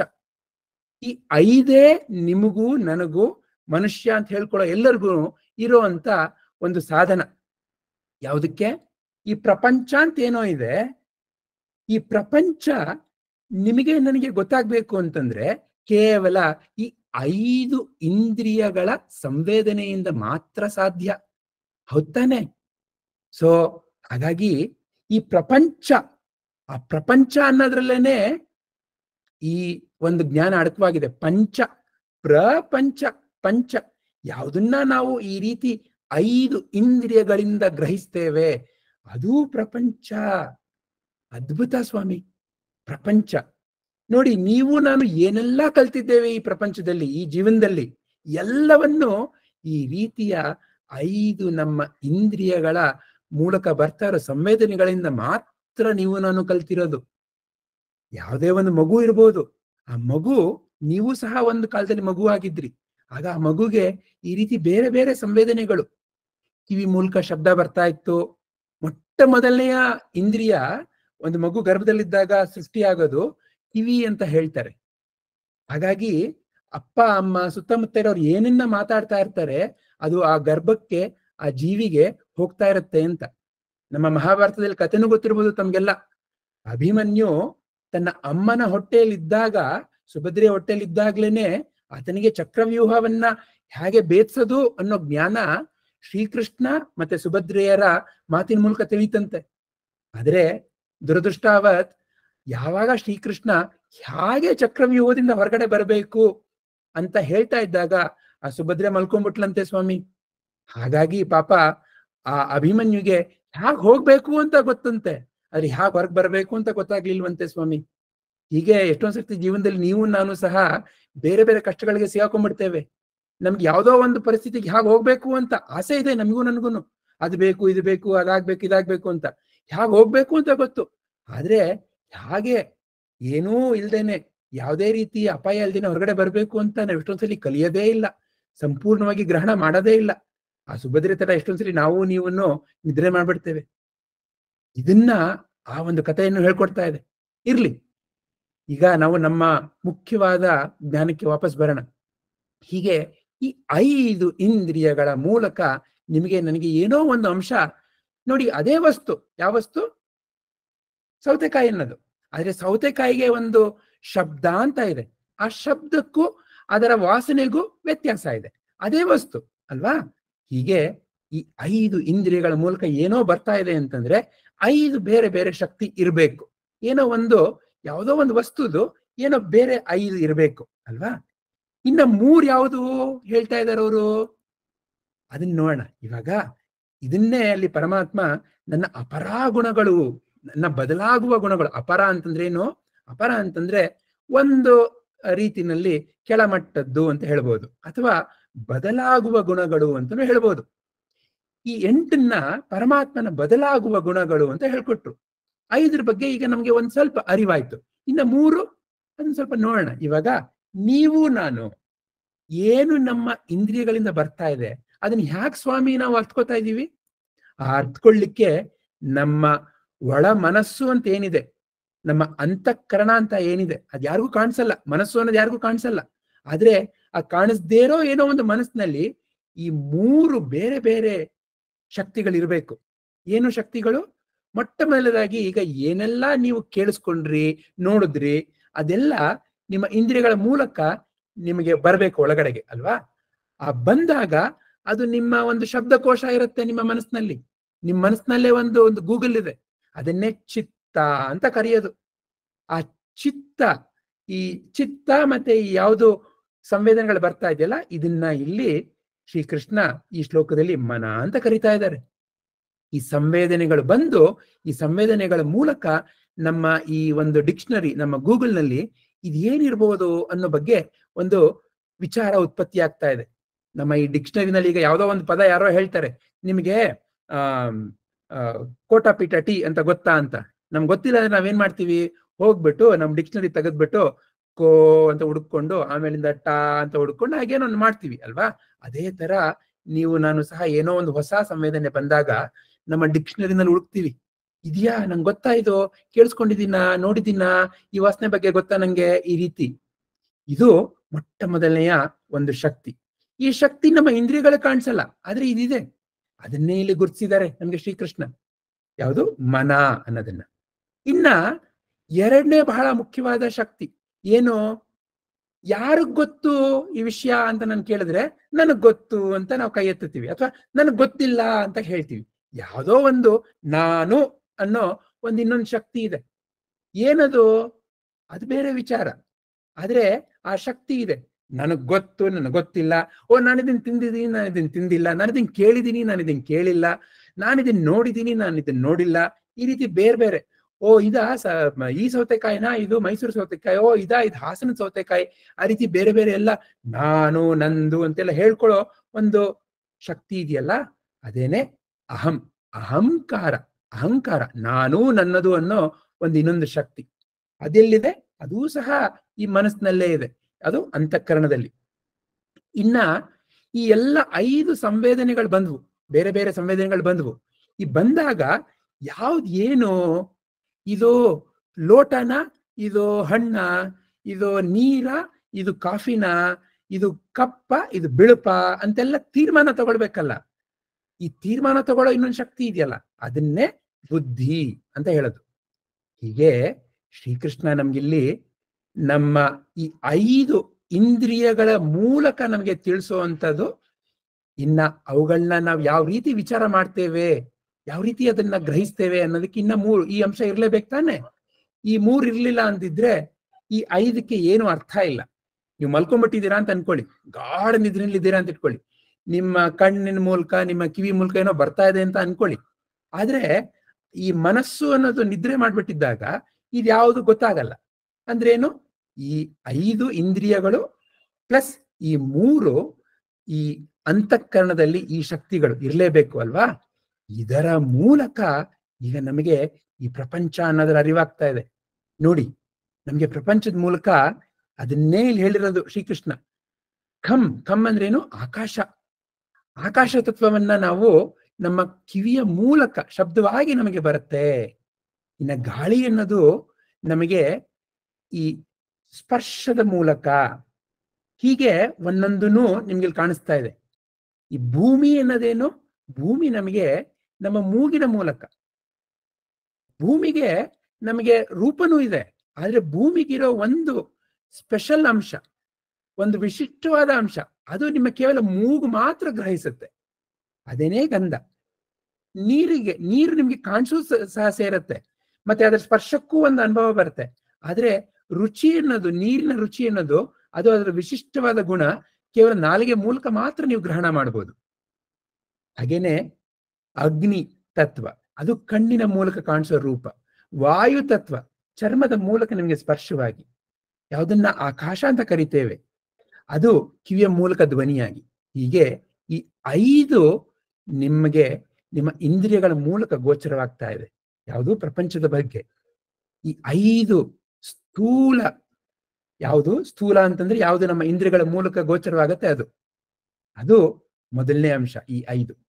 ನಂತರ ಈ ಮನಸ್ಸು ಅಂತ ಯಾವುದು ನಾವು ಅಂತಃಕರಣ ಅಂತ ಕರಿತಾ ಇದ್ದೇವೆ, ಅಲ್ಲಿ ಈ 3 ಶಕ್ತಿಗಳು, ಯಾವುದು ಮನ, ಬುದ್ಧಿ, ಅಹಂಕಾರ, ಈ 3 ಶಕ್ತಿಗಳು.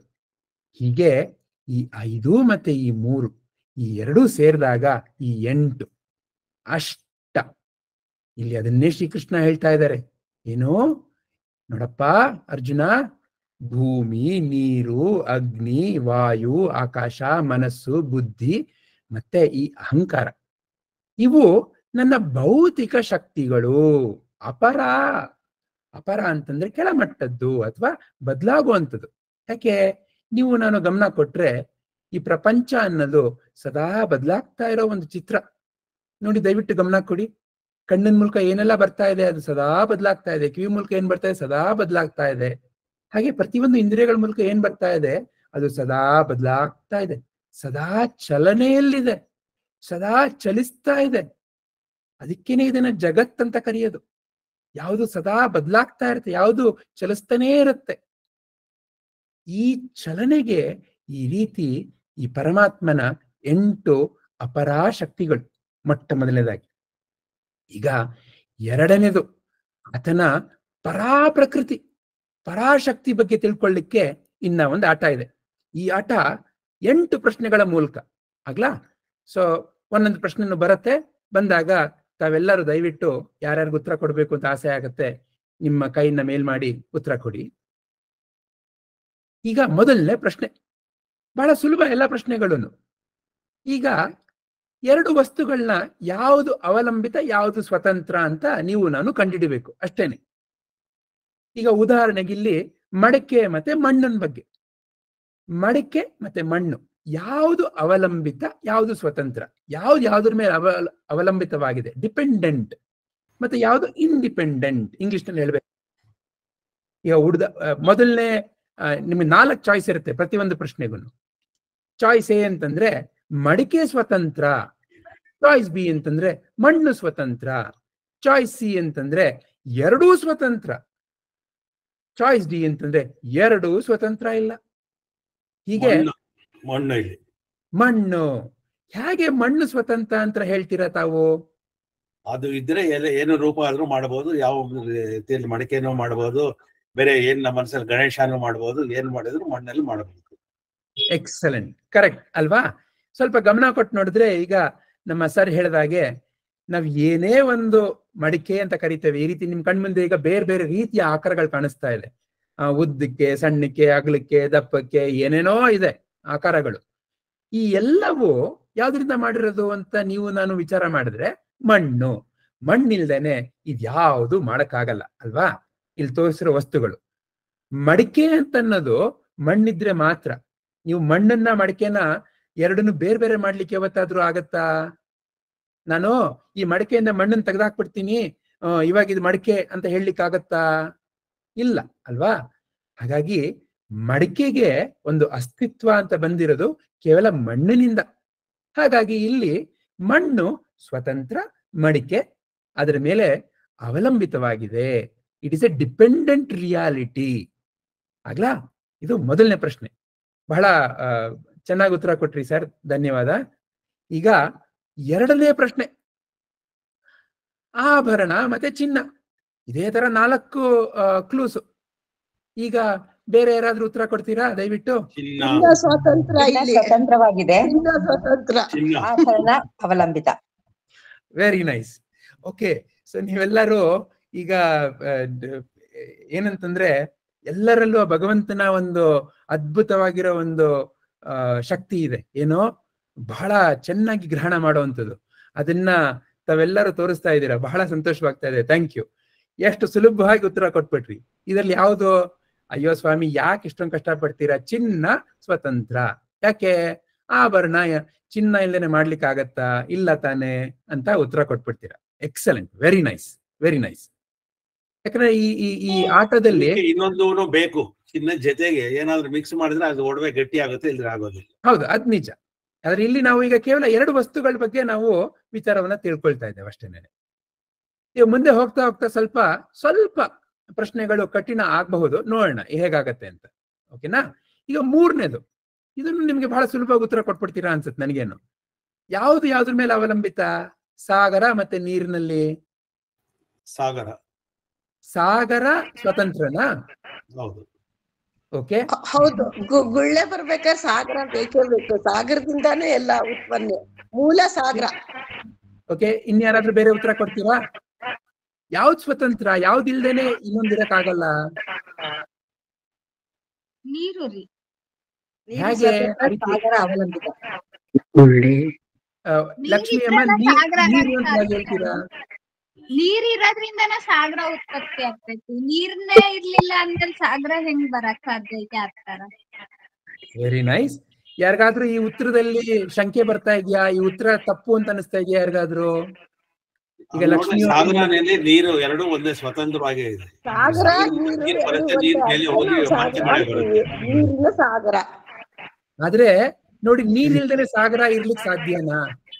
ನೀವೆಲ್ಲ ನೀರ್ನ ತೆಗೆದಾಕ್ಬಿಟ್ರೆ ಸಾಗರ ಅಂತ ಏನ್ ಹೇಳ್ತೀರಾ? ನೀರಿಲ್ದೆ ಸಾಗರ ಇರ್ಲಿಕ್ಕೆ ಸಾಧ್ಯ ಇಲ್ಲ ಅಲ್ವಾ? ಸೊ ಹಾಗಾಗಿ, ಆದ್ರೆ ನೀರು ಸಾಗರದ ಮೇಲೆ ನಿರ್ಭರವಾಗಿಲ್ಲ. ನೋಡಿ, ನೀರು ಸಾಗರದಲ್ಲೂ ಇರುತ್ತೆ, ಮೋಡದಲ್ಲೂ ಇರುತ್ತೆ, ನದಿನಲ್ಲೂ ಇರುತ್ತೆ, ಲೋಕದಲ್ಲೂ ಇರುತ್ತೆ, ಬೇರೆ ಬೇರೆ ರೀತಿನಲ್ಲಿ ಎಲ್ಲಾ ಕಡೆನೂ ಬೇರೆ ಬೇರೆ ರೂಪದಲ್ಲಿ ಇರುತ್ತೆ. ಆದ್ರೆ ಸಾಗರ ಅಂತ ಹೇಳ್ಬೇಕು ಅಂತಂದ್ರೆ ನೀರು ಬೇಕೇ ಬೇಕು.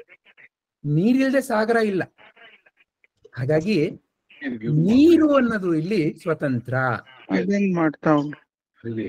ದಯವಿಟ್ಟು ಒಂದೇ ಒಂದು ರಿಕ್ವೆಸ್ಟ್, ಅನ್ಮ್ಯೂಟ್ ಮಾಡಿ ಆನ್ಸರ್ ಮಾಡಿದ ತಕ್ಷಣ ಮತ್ತೆ ಮ್ಯೂಟ್ ಮಾಡ್ಕೊಂಬೇಡಿ, ಇಲ್ದರೆ ಎಕೋ ಬರುತ್ತೆ.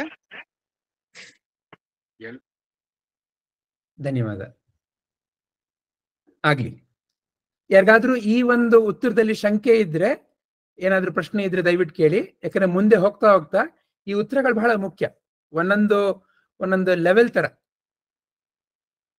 ಈಗ ಏನ್ ಉತ್ತರ ಬಂತು? ಸಾಗರ ಮತ್ತೆ ನೀರು, ಇವೆರಡರ ಮಧ್ಯೆ ಯಾವುದು ಸ್ವತಂತ್ರ? ನಾವೇನ್ ಕಂಡಿಡಿದ್ವಿ? ನೀರು ಸ್ವತಂತ್ರ.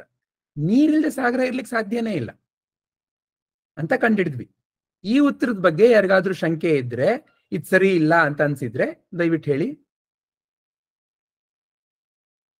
Very nice, excellent. ಆ ರೀತಿ ಏನು ಶಂಕೆ ಇಲ್ಲ ಅಂತಂದ್ರೆ ಮುಂದಿನ ಹೆಜ್ಜೆ ತಗೊಳ್ಬೋದು.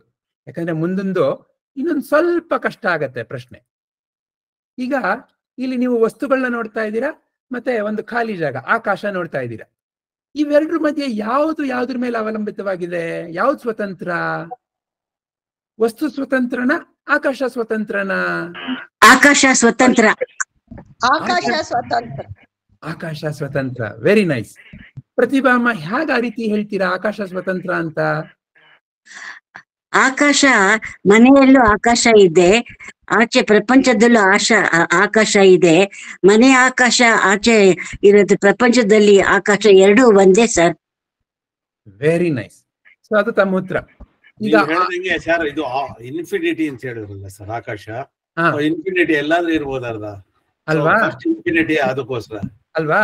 ಈಗ ನೀವು ನಾನು ಯಾವ್ದೋ ನನ್ ಮನೆ ಅಂತ ಕರಿತಿರೋದು ನಿಜವಾಗ್ಲೂ ಏನು, ಯಾವ್ದೋ ಒಂದ್ ಖಾಲಿ ಜಾಗ ಇತ್ತು, ಆ ಖಾಲಿ ಜಾಗದ ಮೇಲ್ಗಡೆ ಒಂದ್ 4 ಗೋಡೆ ಹಾಕ್ಬಿಟ್ಟು, ಒಂದ್ ತಾರಸಿ ಹಾಕ್ಬಿಟ್ಟು, ಒಂದ್ ಕೆಳಗಡೆ ಒಂದು ನೆಲ ಹಾಕ್ಬಿಟ್ಟು ನನ್ ಮನೆ ಅಂತ ಕರಿತಾ ಇದೀವಿ ಅಲ್ವಾ? ಅಟ್ಲೀಸ್ಟ್ ಈಗ ನಾವೆಲ್ಲರೂ ಈ 20-30 ಸೈಟು 30-40 ಸೈಟು ಅಲ್ಲೆಲ್ಲ ಈ ತರ ಇಂಡಿಪೆಂಡೆಂಟ್ ಮನೆ ಅಂತ ಕರಿತೀವಲ್ಲ, ಅಲ್ಲಿ ಕಟ್ಕೊಂಡ್ರೆ ಅಟ್ಲೀಸ್ಟ್ ಏನು ನಿಮ್ ಜಾಗ ಅಂತಂದ್ರೆ ನೋಡಿ ಇದ್ ನನ್ ಜಾಗ ಅಂತ ಕರಿಬೋದು. ಅದಕ್ಕೆ ಎಷ್ಟೊಂದ್ ಜನ ನಾವೆಲ್ಲರೂ ಈ ಫ್ಲಾಟ್ ಅಂತ ಜಾಗದಲ್ಲಿ ಇರ್ತೀವಿ. ಈ ಫ್ಲಾಟ್ ಅನ್ನೋ ಜಾಗದಲ್ಲಿ ಏನು ನನ್ ಮನೆ ಅಂತಂದ್ರೆ ನಿಜವಾಗ್ಲೂ ಯೋಚನೆ ಮಾಡಿದ್ರೆ ಈ ನೆಲ ಅನ್ನೋದು ಅಲ್ಲ, ನೆಲ ಅನ್ನೋದು ನಮ್ ಕೆಳಗಡೆವರೆಗೂ ನಮಗೂ ಇರೋದು ಒಂದು ಕಾಮನ್. ಹಾಗಾದ್ರೆ ನಂದು ನೆಲ ಅಂತಾನು ಹೇಳಕ್ಕಾಗಲ್ಲ. ಇನ್ನ ಈ ಮೇಲ್ಗಡೆ ತಾರಸಿ ಅದನ್ನು ಮೇಲ್ಗಡೆ ಮನೆಯವ್ರು ನಮ್ಮ ಮನೆಯವ್ರಿಗೆ, ಇನ್ನ ಈ 4 ಗೋಡೆಗಳು ಅವುಗಳನ್ನು ಅಕ್ಕಪಕ್ಕದ ಮನೆಯವ್ರ ಜೊತೆ ಸೇರ್ಕೊಂಡು. ಸೊ ಈ ಫ್ಲಾಟ್ ಅಲ್ಲಿ ಇರೋರ್ಗೆ ನಂದು ಮನೆ ಅಂತ ಹೇಳಕ್ ಏನೂ ಇಲ್ಲ ಒಂದ್ ರೀತಿ ಅಲ್ವಾ? ಅದ್ ಬೇರೆ ವಿಷಯ. ಆದ್ರೂ ನಾವೆಲ್ಲ ಗಲಾಟೆ ಮಾಡ್ತೀವಿ, ನನ್ ಮನೆ ನಿನ್ ಮನೆ, ನಂದೋಯ್ತು ನಿಂದೋಯ್ತು, ನಂದ್ ಬಂತು ನಿಂದ್ ಬಂತು ಅಂತ. ಇಲ್ಲೇನ್ ಕಲ್ತ್ಕೊಂಡ್ವಿ? ಆಕಾಶ ಅನ್ನೋದು ಎಲ್ಲ ಕಡೆ ವಿಸ್ತಾರವಾಗಿದೆ. ಇದಕ್ಕೆ ಇದು ಮೊದಲನೇದು, ಇದು ಕೊನೆಯದು, ಇಲ್ಲಿ ಶುರುವಾಗ್ತಾ ಇದೆ ಇಲ್ಲಿ ಕೊನೆ ಆಗ್ತಾ ಇದೆ ಅಂತ ಏನು ಹೇಳಲಿಕ್ಕೆ ಆಗಲ್ಲ ನಾವು. ಅಂತ ಒಂದು ಸ್ವತಂತ್ರವಾದ ಖಾಲಿ ಜಾಗದಲ್ಲಿ ಈ ಬೇರೆ ಬೇರೆ ವಸ್ತುಗಳು ಬರ್ತಾ ಇದಾವೆ ಹೋಗ್ತಾ ಇದಾವೆ ಅಲ್ವಾ? ಸೊ ಹಾಗಾಗಿ ವಸ್ತುಗಳಿಗೆ ಆಧಾರ ಏನು? ಆಕಾಶ.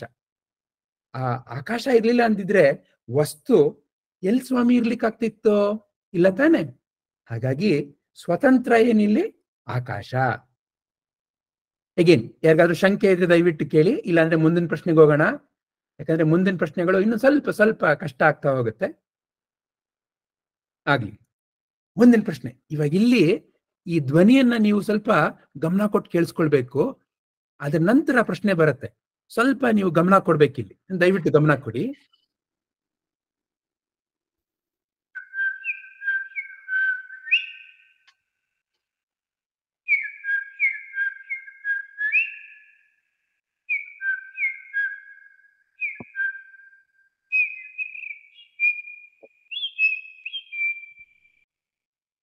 ಕೇಳಿಸ್ಕೊಂಡ್ರಿ ಅಲ್ವಾ? ಈಗ ಧ್ವನಿ ಮತ್ತೆ ಮೌನ, ಸೌಂಡ್ ಅಂಡ್ ಸ್ವತಂತ್ರವಾಗಿದೆ ಸರ್. ಮೌನ ಸ್ವತಂತ್ರ ಹೇಗ ಆ ರೀತಿ ಹೇಳ್ತೀರಾ? ಆ ಮೌನ ಇದ್ರೆ ನಂಗೆ ಆ ಧ್ವನಿ ಕೇಳೋದು. Very nice. ಮೌನ ಇದ್ರೆ ಧ್ವನಿ ಕೇಳೋಲ್ವಲ್ಲ? ಧ್ವನಿ ಕೇಳಲ್ಲ. ಯಾರಿಗಾದ್ರೂ ಈಗ ಸರ್ ಕೊಟ್ಟಿರೋ ಉತ್ತರಕ್ಕೆ ಇಲ್ಲ ಅಂತ ಅನ್ಸುತ್ತಾ, ಅಥವಾ ಬೇರೆ ಹೇಳ್ಬೇಕು ಅಂತ ಅನ್ಸುತ್ತಾ? ಅವ್ರು ಕೊಟ್ಟಿರೋ ಉತ್ತರ ಇಲ್ಲ, ಆ ರೀತಿ ಅಲ್ಲ ಅಂತ ಯಾರಿಗಾರು ಅನಿಸ್ತಾ ಇದೆಯಾ? Correct sir, 100%. ಕರೆಕ್ಟ್ ಇದ್ರೆ ಓಕೆ. ಅದು ಬೇರೆ ಅನ್ಸಿದ್ರೆ ಅವಾಗ ದಯವಿಟ್ಟು ಉತ್ತರ ಕೊಡಿ ಅಂತ ಕೇಳಿದೆ. ಯಾರಿಗೂ ಅನ್ನಿಸ್ತಾ ಇಲ್ವಾ? Very nice, excellent. ಸೊ ಇದು ನೋಡಿ, ಈಗ ನಾವೆಲ್ಲರೂ ಎಲೆಕ್ಷನ್ಗೆ ಹೋಗ್ತೀವಿ. ಎಲೆಕ್ಷನ್ ಅಲ್ಲಿ ಆ ಪಾರ್ಟಿ ನಾನು ಹಾಕ್ದೆ, ಈ ಪಾರ್ಟಿ ನಾನು ಓಟ್ ಹಾಕ್ದೆ ಅಂತ. ನನ್ ಪಾರ್ಟಿ ಬೇರೆ, ನಿನ್ ಪಾರ್ಟಿ ಬೇರೆ ಅಂತ. ಇಲ್ಲಿ ನೋಡಿದ್ರೆ ಎಲ್ಲಾರು ಒಂದೇ ಪಾರ್ಟಿ ಆಗ್ತಾ ಇದೀವಿ. ಈ ತರ ಏನಾದ್ರು ಎಲೆಕ್ಷನ್ ಅಲ್ಲಿ ಆಗ್ಬಿಟ್ರೆ ನಮ್ ಭಾರತ ಎಷ್ಟ್ ಚೆನ್ನಾಗಿರುತ್ತಲ್ವಾ ಸ್ವಾಮಿ? ಎಲ್ಲಾರು ಸೇರಿ ಒಂದೇ ಪಾರ್ಟಿಗೆ ಹಾಕ್ಬಿಟ್ರೆ ಹೆಂಗಿರ್ಬೋದು?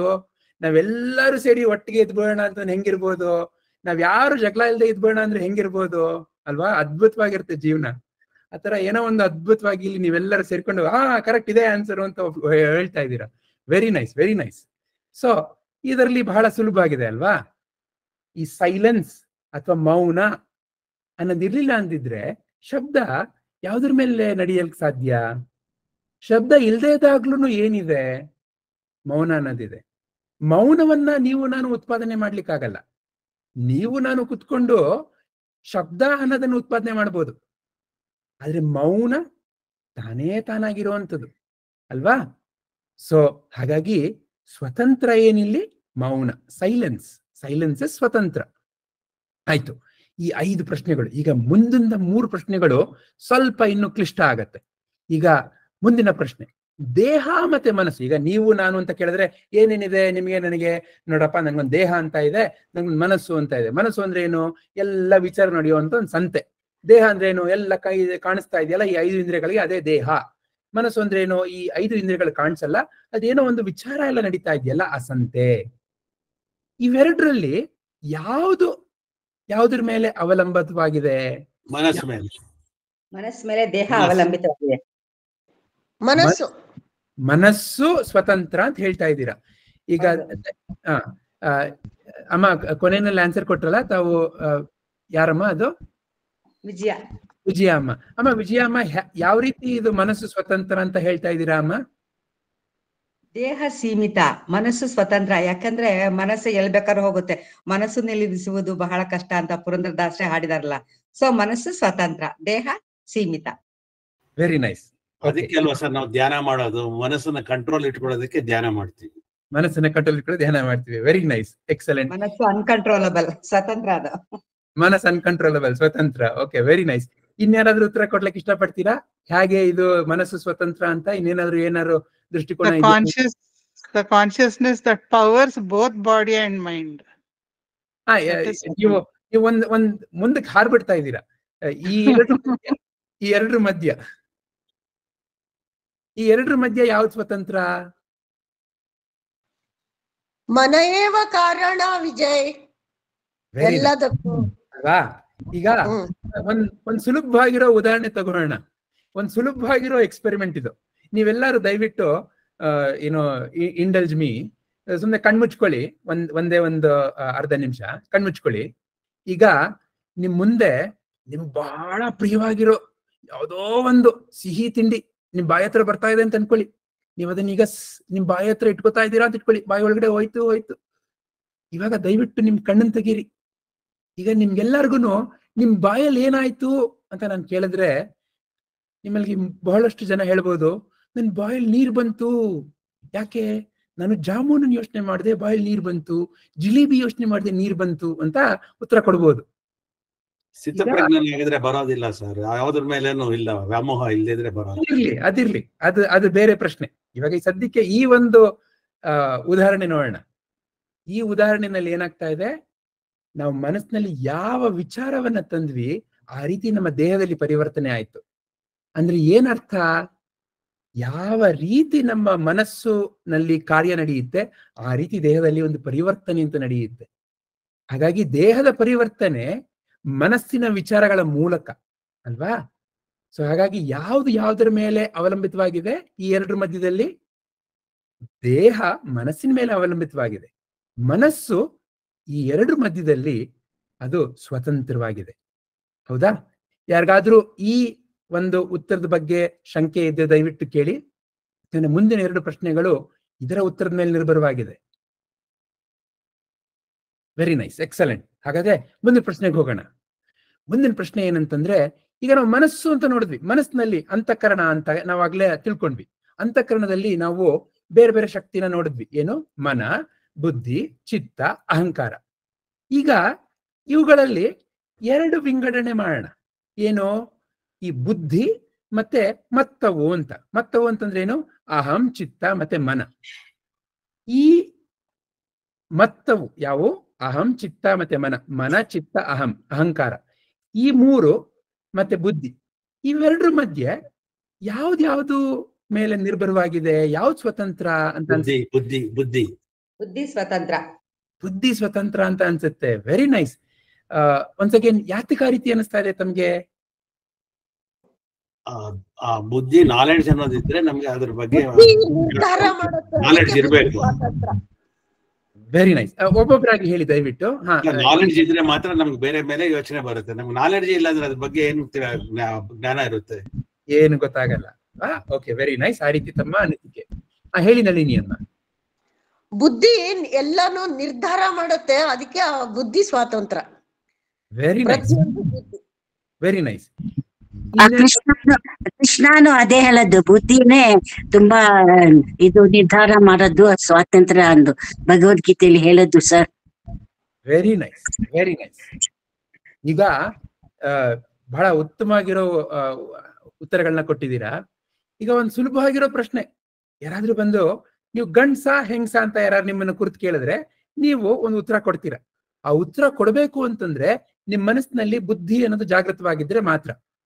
ಅದೇನ್ ಮಾಡ್ತಾ ಇದೆ, ಬೇರೆ ಬೇರೆ ನಿಮ್ಮ ಚಿತ್ತದಲ್ಲಿ ನಿಮ್ಮ ನಾನ್ ಯಾರು ಅನ್ನೋ ಒಂದು ವಿಚಾರ ಅದನ್ನ ತಿಳ್ಕೊಂಡು ಆ ರೀತಿ ಉತ್ತರವನ್ನು ಕೊಡ್ತಾ ಇದೆ. ಈಗ ಆ ಉತ್ತರದಲ್ಲಿ ಬುದ್ಧಿ ಯಾತಕ್ಕೆ ಸ್ವತಂತ್ರ ಅಂತ ಕರಿತಾ ಇದೀವಿ? ಯಾಕೆ ಅಂತಂದ್ರೆ ಯಾವ ರೀತಿ ಬುದ್ಧಿ ನಿರ್ಧಾರ ತಗೊಳುತ್ತೆ ಆ ರೀತಿ ನಿಮ್ಮ ಮನಸ್ಸು ಕಾರ್ಯ ಮಾಡುತ್ತೆ. ನಿಮ್ ಮನಸ್ಸು ಯಾವ ರೀತಿ ಕಾರ್ಯ ಮಾಡುತ್ತೆ ಆ ರೀತಿ ನಿಮ್ ದೇಹ ಕಾರ್ಯ ಮಾಡುತ್ತೆ ಅಂತ ನಾವ್ ಈಗಾಗಲೇ ನೋಡಿದೀವಿ. ಅಂದ್ರೆ ಏನಾಯ್ತು, ಯಾವ ನಿರ್ಧಾರವನ್ನ ನಾವು ಬುದ್ಧಿಗೆ ಕೊಡ್ತೇವೆ ಬಹಳ ಮುಖ್ಯ. ಯಾವ ರೀತಿಯ ಜ್ಞಾನವನ್ನ ನಾವು ಕೊಟ್ಟಿದ್ದೇವೆ, ಬುದ್ಧಿ ಅನ್ನೋದು ಎಲ್ಲರಿಗೂ ಇದ್ದೇ ಇದೆ, ಅದು ಸ್ವಾಭಾವಿಕವಾದದ್ದು. ಆದ್ರೆ ಬುದ್ಧಿ ಯಾವ ಜ್ಞಾನವನ್ನ ಆಲೋಚನೆ ಮಾಡಿ ಉತ್ತರವನ್ನ ಕೊಡುತ್ತೆ ಅದು ಬಹಳ ಮುಖ್ಯ. ನನ್ನ ಮನಸ್ಸಿನಲ್ಲಿ ತಪ್ಪು ಜ್ಞಾನ ಇದ್ದಾಗ ನಾನು ಬುದ್ಧಿ ಉಪಯೋಗ ಮಾಡ್ತೇನೆ, ಆದ್ರೆ ತಪ್ಪು ಉತ್ತರ ಕೊಡಬಹುದು. ಉದಾಹರಣೆಗೆ ನನ್ನ ಮನಸ್ಸಿನಲ್ಲಿ ಜ್ಞಾನ ಏನಿರ್ಬೋದು, ಯಾರ್ಯಾರು ಕಪ್ಪು ಬಟ್ಟೆ ಹಾಕೋತಾರೆ ಅವರೆಲ್ಲರೂ ದುಷ್ಟರು ಅಂತ ನನ್ನ ಮನಸ್ಸಿನಲ್ಲಿ ಇದ್ರೆ ವಿಚಾರ, ಆಗ ಎಲ್ಲೆಲ್ಲಿ ನಾನು ಯಾರು ಕಪ್ಪು ಪ್ಯಾಂಟೋ ಕಪ್ಪು ಶರ್ಟೋ ಅಥವಾ ಕಪ್ಪುದು ಕರ್ಚೀಫೋ ಹಾಕೊಂಡಿರೋ ನೋಡಿದ್ರೆ ನನ್ನ ಮನಸ್ಸಿನಲ್ಲಿ ಏನಿರುತ್ತೆ, ಓ ಇವರು ದುರುಳ್ರಿರ್ಬೋದು, ಇವರು ದುಷ್ಟರಿರ್ಬೋದು ಅಂತ. ಯಾತಕ್ಕೆ ಆ ರೀತಿ ಬಂತು? ಆ ರೀತಿ ಜ್ಞಾನ ಇದ್ದಿದ್ರಿಂದ. ಆದ್ರೆ ಯಾರು ಆ ನಿರ್ಧಾರ ತಗೊಂಡಿದ್ದು? ಬುದ್ಧಿ. ಹಾಗಾಗಿ ನಾವು ಸರಿಯಾದ ಜ್ಞಾನವನ್ನು ಕಲಿಬೇಕು. ಆಗ ಬುದ್ಧಿ ತಾನಾಗಿ ಆ ಸರಿಯಾದ ಜ್ಞಾನವನ್ನ ಮಂಥನ ಮಾಡಿ ನಮಗೆ ಸರಿಯಾದ ಮಾರ್ಗದರ್ಶನವನ್ನ ಕೊಡುತ್ತೆ. ಹೌದಾನೆ? ಹಾಗಾಗಿ ಇಲ್ಲಿ ಈ ಎರಡರ ಮಧ್ಯ ನಮ್ಮ ಅಂತಃಕರಣ, ನಮ್ಮ ಮನಸ್ಸು ಅಂತ ನಾವೇನ್ ಕರಿತಾ ಇದ್ದೇವೆ, ಯಾವ್ದು ನಮ್ಮ ಕಣ್ಣು ಕಾಣಿಸಲ್ಲ, ನಮ್ಮ ಈ 5 ಇಂದ್ರಿಯಗಳಿಗೆ ಗೋಚರವಾಗಲ್ಲ ಅಂತ ಒಂದು ಜಾಗದಲ್ಲಿ ಈ ಅಂತಃಕರಣ ಅಂತ ಏನಿದೆ, ಅಲ್ಲಿ ಈ 4 ಶಕ್ತಿಗಳಲ್ಲಿ ಯಾವ್ದ್ರ ಮೇಲೆ ನಿರ್ಭರ ಅಂತ ನಾವು ಅದಕ್ಕೆ ತಿಳ್ಕೊಂಡ್ವಿ. ಬುದ್ಧಿ ಸ್ವತಂತ್ರ, ಮಿಕ್ಕವು ಅವುಗಳ ಮೇಲೆ ನಿರ್ಭರ ಅಥವಾ ಅವಲಂಬಿತ. ಯಾರಿಗಾದ್ರೂ ಈ ಒಂದು ಪ್ರಶ್ನೆಯಲ್ಲಿ ಶಂಕೆ ಇದ್ರೆ, ಈ ಉತ್ತರದಲ್ಲಿ ಶಂಕೆ ಇದ್ರೆ ದಯವಿಟ್ಟು ಹೇಳಿ. ಮುಂದಿನದು ಕೊನೆಯ ಪ್ರಶ್ನೆ. Very nice. ಏನು ಇಲ್ಲ ಅಂತಂದ್ರೆ ಕೊನೆಯದು, ಇದು ಬಹಳ ಮುಖ್ಯವಾದ ಪ್ರಶ್ನೆ. ಇದೇ ಆ ಒಂದು ಶ್ಲೋಕದ ಮುಖ್ಯ ತಾತ್ಪರ್ಯ. ಈಗ ಇಲ್ಲಿ ಶ್ರೀಕೃಷ್ಣ ಹೇಳ್ತಾ ಇರೋ ಜ್ಞಾನ ನಿಮಗೆ ನನಗೆ ಸರಿಯಾಗಿ ಅರಿವಾಗ್ಬೇಕು. ಇಲ್ಲೇನೋ ಈಗ ಇಲ್ಲಿ ತನಕ ನಾವೇನ್ ನೋಡ್ಕೊಂಡ್ ಬಂದ್ವಿ, ಪ್ರಪಂಚ ಅನ್ನೋದ್ರ ಬಗ್ಗೆ ಏನೋ ಒಂದಷ್ಟು ನೋಡ್ಕೊಂಡ್ ಬಂದ್ವಿ. ನೀವೇ ತಿಳಿಸ್ಬಿಟ್ಟಿದ್ದೀರಿ ಸರ್ ಅರಿವು ಅಂತ. ದೇಹ ಮತ್ತೆ ಮನಸ್ಸರ ಬಗ್ಗೆ ನೋಡಿದ್ವಿ. ಈಗ ಇಲ್ಲಿ ದೇಹ ಮನಸ್ಸು ಮತ್ತೆ ಅರಿವು ಅಂತ ಇದೆ. ಇವೆರಡರ ಮಧ್ಯದಲ್ಲಿ ಯಾವುದು ಸ್ವತಂತ್ರ? ನಿಮ್ಮ ಪ್ರಕಾರ ಅರಿವೇ ನನ್ನ ಪ್ರಕಾರ ಅಲ್ಲ. ನಿಮ್ಗೆ ಏನ್ ಅನ್ನಿಸ್ತಾ ಇದೆ? ನಿಮ್ಗೂ ಅದೇ ಅನ್ನಿಸ್ತಾ ಇದೆ. Very nice. ಯಾರಿಗಾದ್ರೂ ಬೇರೆ ಅನ್ನಿಸ್ತಾ ಇದೆಯಾ?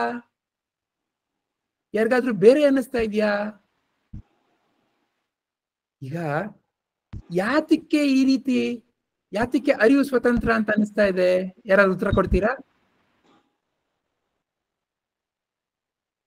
ಯಾತಕ್ಕೆ ಅರಿವು ಸ್ವತಂತ್ರ ಅಂತ ಯಾರಾದ್ರೂ ಉತ್ತರ ಕೊಡ್ತೀರಾ? ಅರಿವೇ ಗುರು. ಅದ್ ಸರಿ, ಅದ್ ಬೇರೆ ವಿಚಾರ. ಆದ್ರೆ ಇಲ್ಲಿ ಅದ್ ಯಾತಕ್ಕೆ ಸ್ವತಂತ್ರ? ಅರಿವಿಂದ ನಾವು ಎಲ್ಲ ಸ್ವಲ್ಪ ತಿಳ್ಕೊಂಡಿರ್ತೀವಲ್ಲ, ಅದಕ್ಕೋಸ್ಕರ ದೇಹ ಮನಸ್ಸು ಮೇಲೆ ನಾವು ಕಂಟ್ರೋಲ್ ಅಲ್ಲಿ ಇಟ್ಕೊಂಡ್ಬಿಡ್ತೀವಿ, ಸ್ಥಿತಪ್ರಜ್ಞ ಆಗಿಬಿಡ್ತೀವಿ ಅದಕ್ಕೆ. Okay, very nice. ಅರಿವು ಅಂದ್ರೆ ಜ್ಞಾನ ಅಲ್ವಾ? ಅರಿವು ಅಂದ್ರೆ ಜ್ಞಾನ. ಅರಿವು ಅಂದ್ರೆ ಜ್ಞಾನ ಅಲ್ಲ. ಅರಿವು ಅಂದ್ರೆ ಜ್ಞಾನ ಅಲ್ಲ. ಆದ್ರೆ ಅರಿವು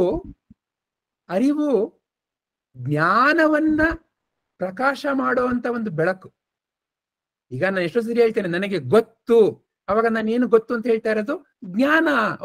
ನನ್ನ ಮನಸ್ಸಿನಲ್ಲಿ ಈಗ ಉದಾಹರಣೆಗೆ ಒಂದು ಸುಲಭವಾಗಿರೋ ಪ್ರಶ್ನೆ, ಮೌಂಟ್ ಎವರೆಸ್ಟ್ ಎತ್ತರ ಎಷ್ಟು ಅಂತ ಯಾರ ಕೇಳಿದ್ರೆ ನಾನು ನನ್ಗೆ ಗೊತ್ತು, ನನ್ನ ಮನಸ್ಸಿನಲ್ಲಿ ಜ್ಞಾನ ಇದೆ ಅಂತ ಹೇಳ್ಬಿಟ್ಟು ಉತ್ತರ ಕೊಡ್ತೇನೆ. ಅದೇ ನನ್ಗೆ ಗೊತ್ತಿಲ್ಲ ಅಂತಂದ್ರೆ, ಈಗ ಮೌಂಟ್ ಕಿಲಿಮಾಂಜಿರೋ ಅದರ ಎತ್ತರ ಎಷ್ಟು ಅಂತ ಕೇಳಿದ್ರೆ, ಹೌದಾ ಸ್ವಲ್ಪ ಗೊತ್ತಿಲ್ಲ ಅಂತ ತಲೆ ಕೆರ್ಕೊಂಡು ಗೊತ್ತಿಲ್ಲ ಅಂತ ಹೇಳ್ತೇನೆ. ಜ್ಞಾನ ಇಲ್ಲ. ಆದ್ರೆ ಜ್ಞಾನ ಇರೋದು, ಜ್ಞಾನ ಇಲ್ಲದೆ ಇರೋದು ಎರಡನ್ನೂ ನಮಗೆ ಅರಿವು ಮಾಡ್ತಾ ಇದೆಯಲ್ಲ, ಅರಿವಾಗ್ತಾ ಇದೆಯಲ್ಲ, ಗೊತ್ತಾಗ್ತಾ ಇದೆಯಲ್ಲ, ಆ ಒಂದು ಶಕ್ತಿ, ಆ ಒಂದು ಬೆಳಕು, ಅದನ್ನ ಅರಿವು ಅಂತ ಕರಿತಾ ಇರೋದು. ಏನಾದ್ರು ಉತ್ತರ ಕೊಡ್ತೀರಾ? ಯಾತಕ್ಕೆ ಅರಿವು ಸ್ವತಂತ್ರ ಅಂತ? ಈಗ ಅರಿವು- ಎಲ್ಲ ಕ್ವಶನ್ ಕೇಳಿದಾಗ ನಮಗ ಅರಿವು ಇರೋದ್ರಿಂದ ನಮಗ ಉತ್ತರ ಕೊಡಾಕ ಆತ್ರಿ ಆ ತರ ಅಂತ ಹೇಳಿ.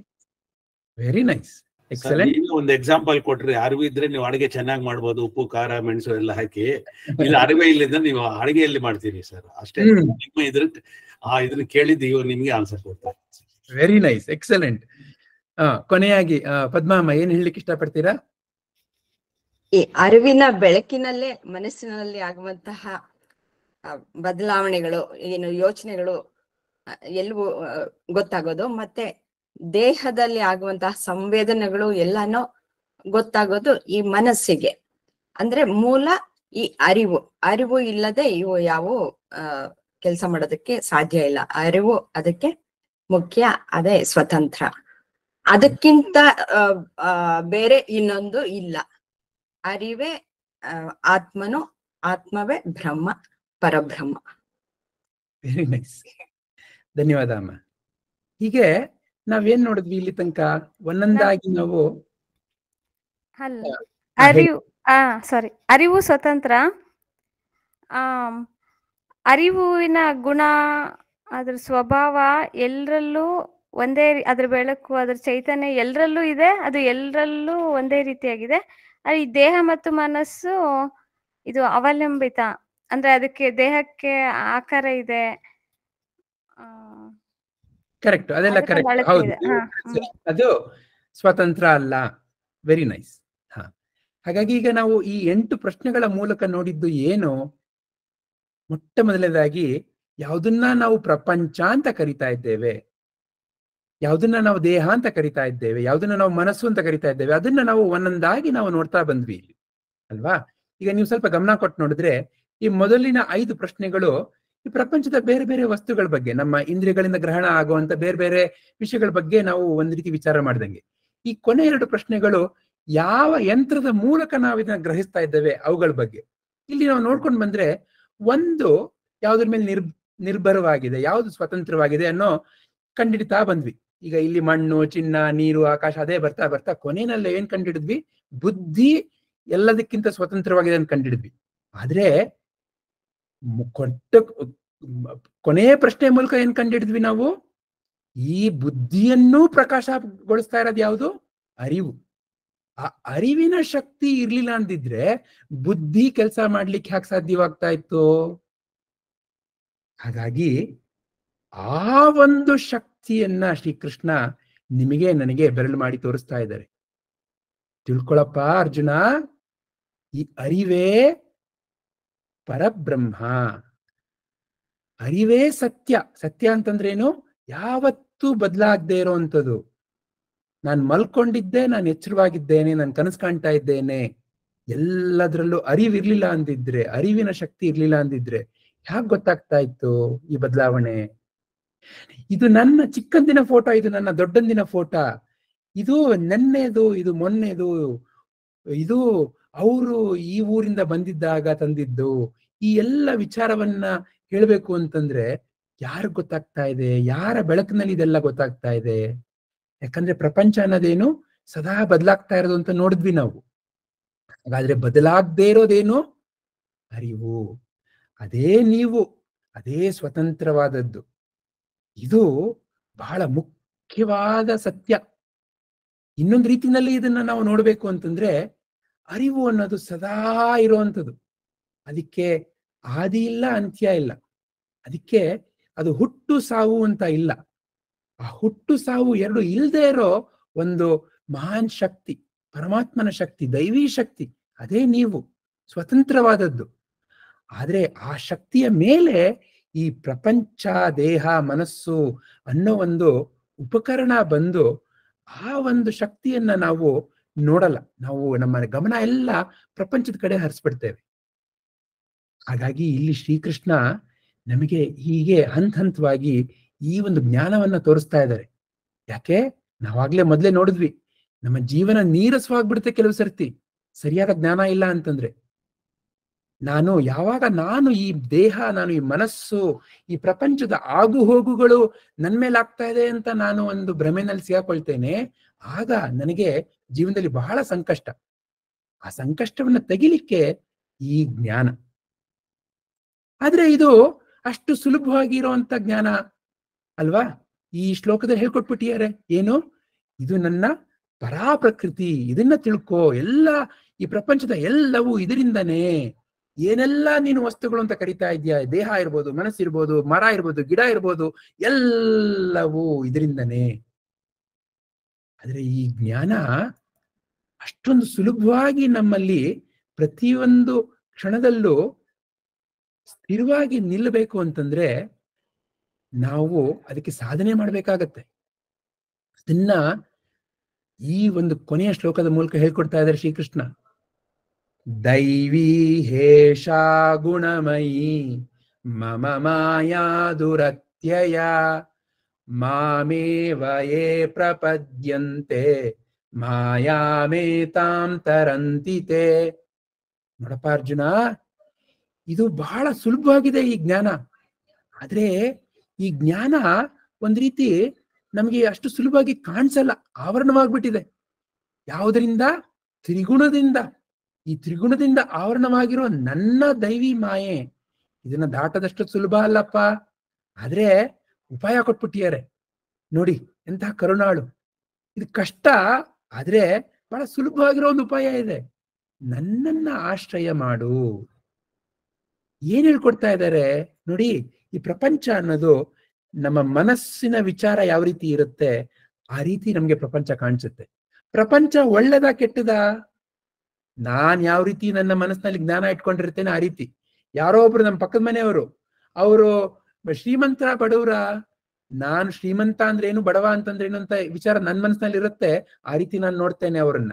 ಹಾಗೆ ಈ ಪ್ರಪಂಚವನ್ನೆಲ್ಲ ನೀವು ನಾನು ನೋಡೋದು ನಿಮ್ಮ ನನ್ನ ಮನಸ್ಸಿನಲ್ಲಿರೋ ಒಂದು ವಿಚಾರದ ಮೂಲಕ. ಈ ವಿಚಾರಗಳು 3 ಗುಣಗಳ, ಏನು ಸತ್ವ, ರಜಸ್, ತಮಸ್, ಈ 3 ಗುಣಗಳಿಂದ ಸಮ್ಮಿಳಿತವಾಗಿದೆ. ಏನು ಗುಣಗಳಂತಂದ್ರೆ, ತಮಸ್ಸಿನ ಗುಣ ಅಂತಂದ್ರೆ ಏನು, ಒಂದ್ ರೀತಿ ಅಜ್ಞಾನ.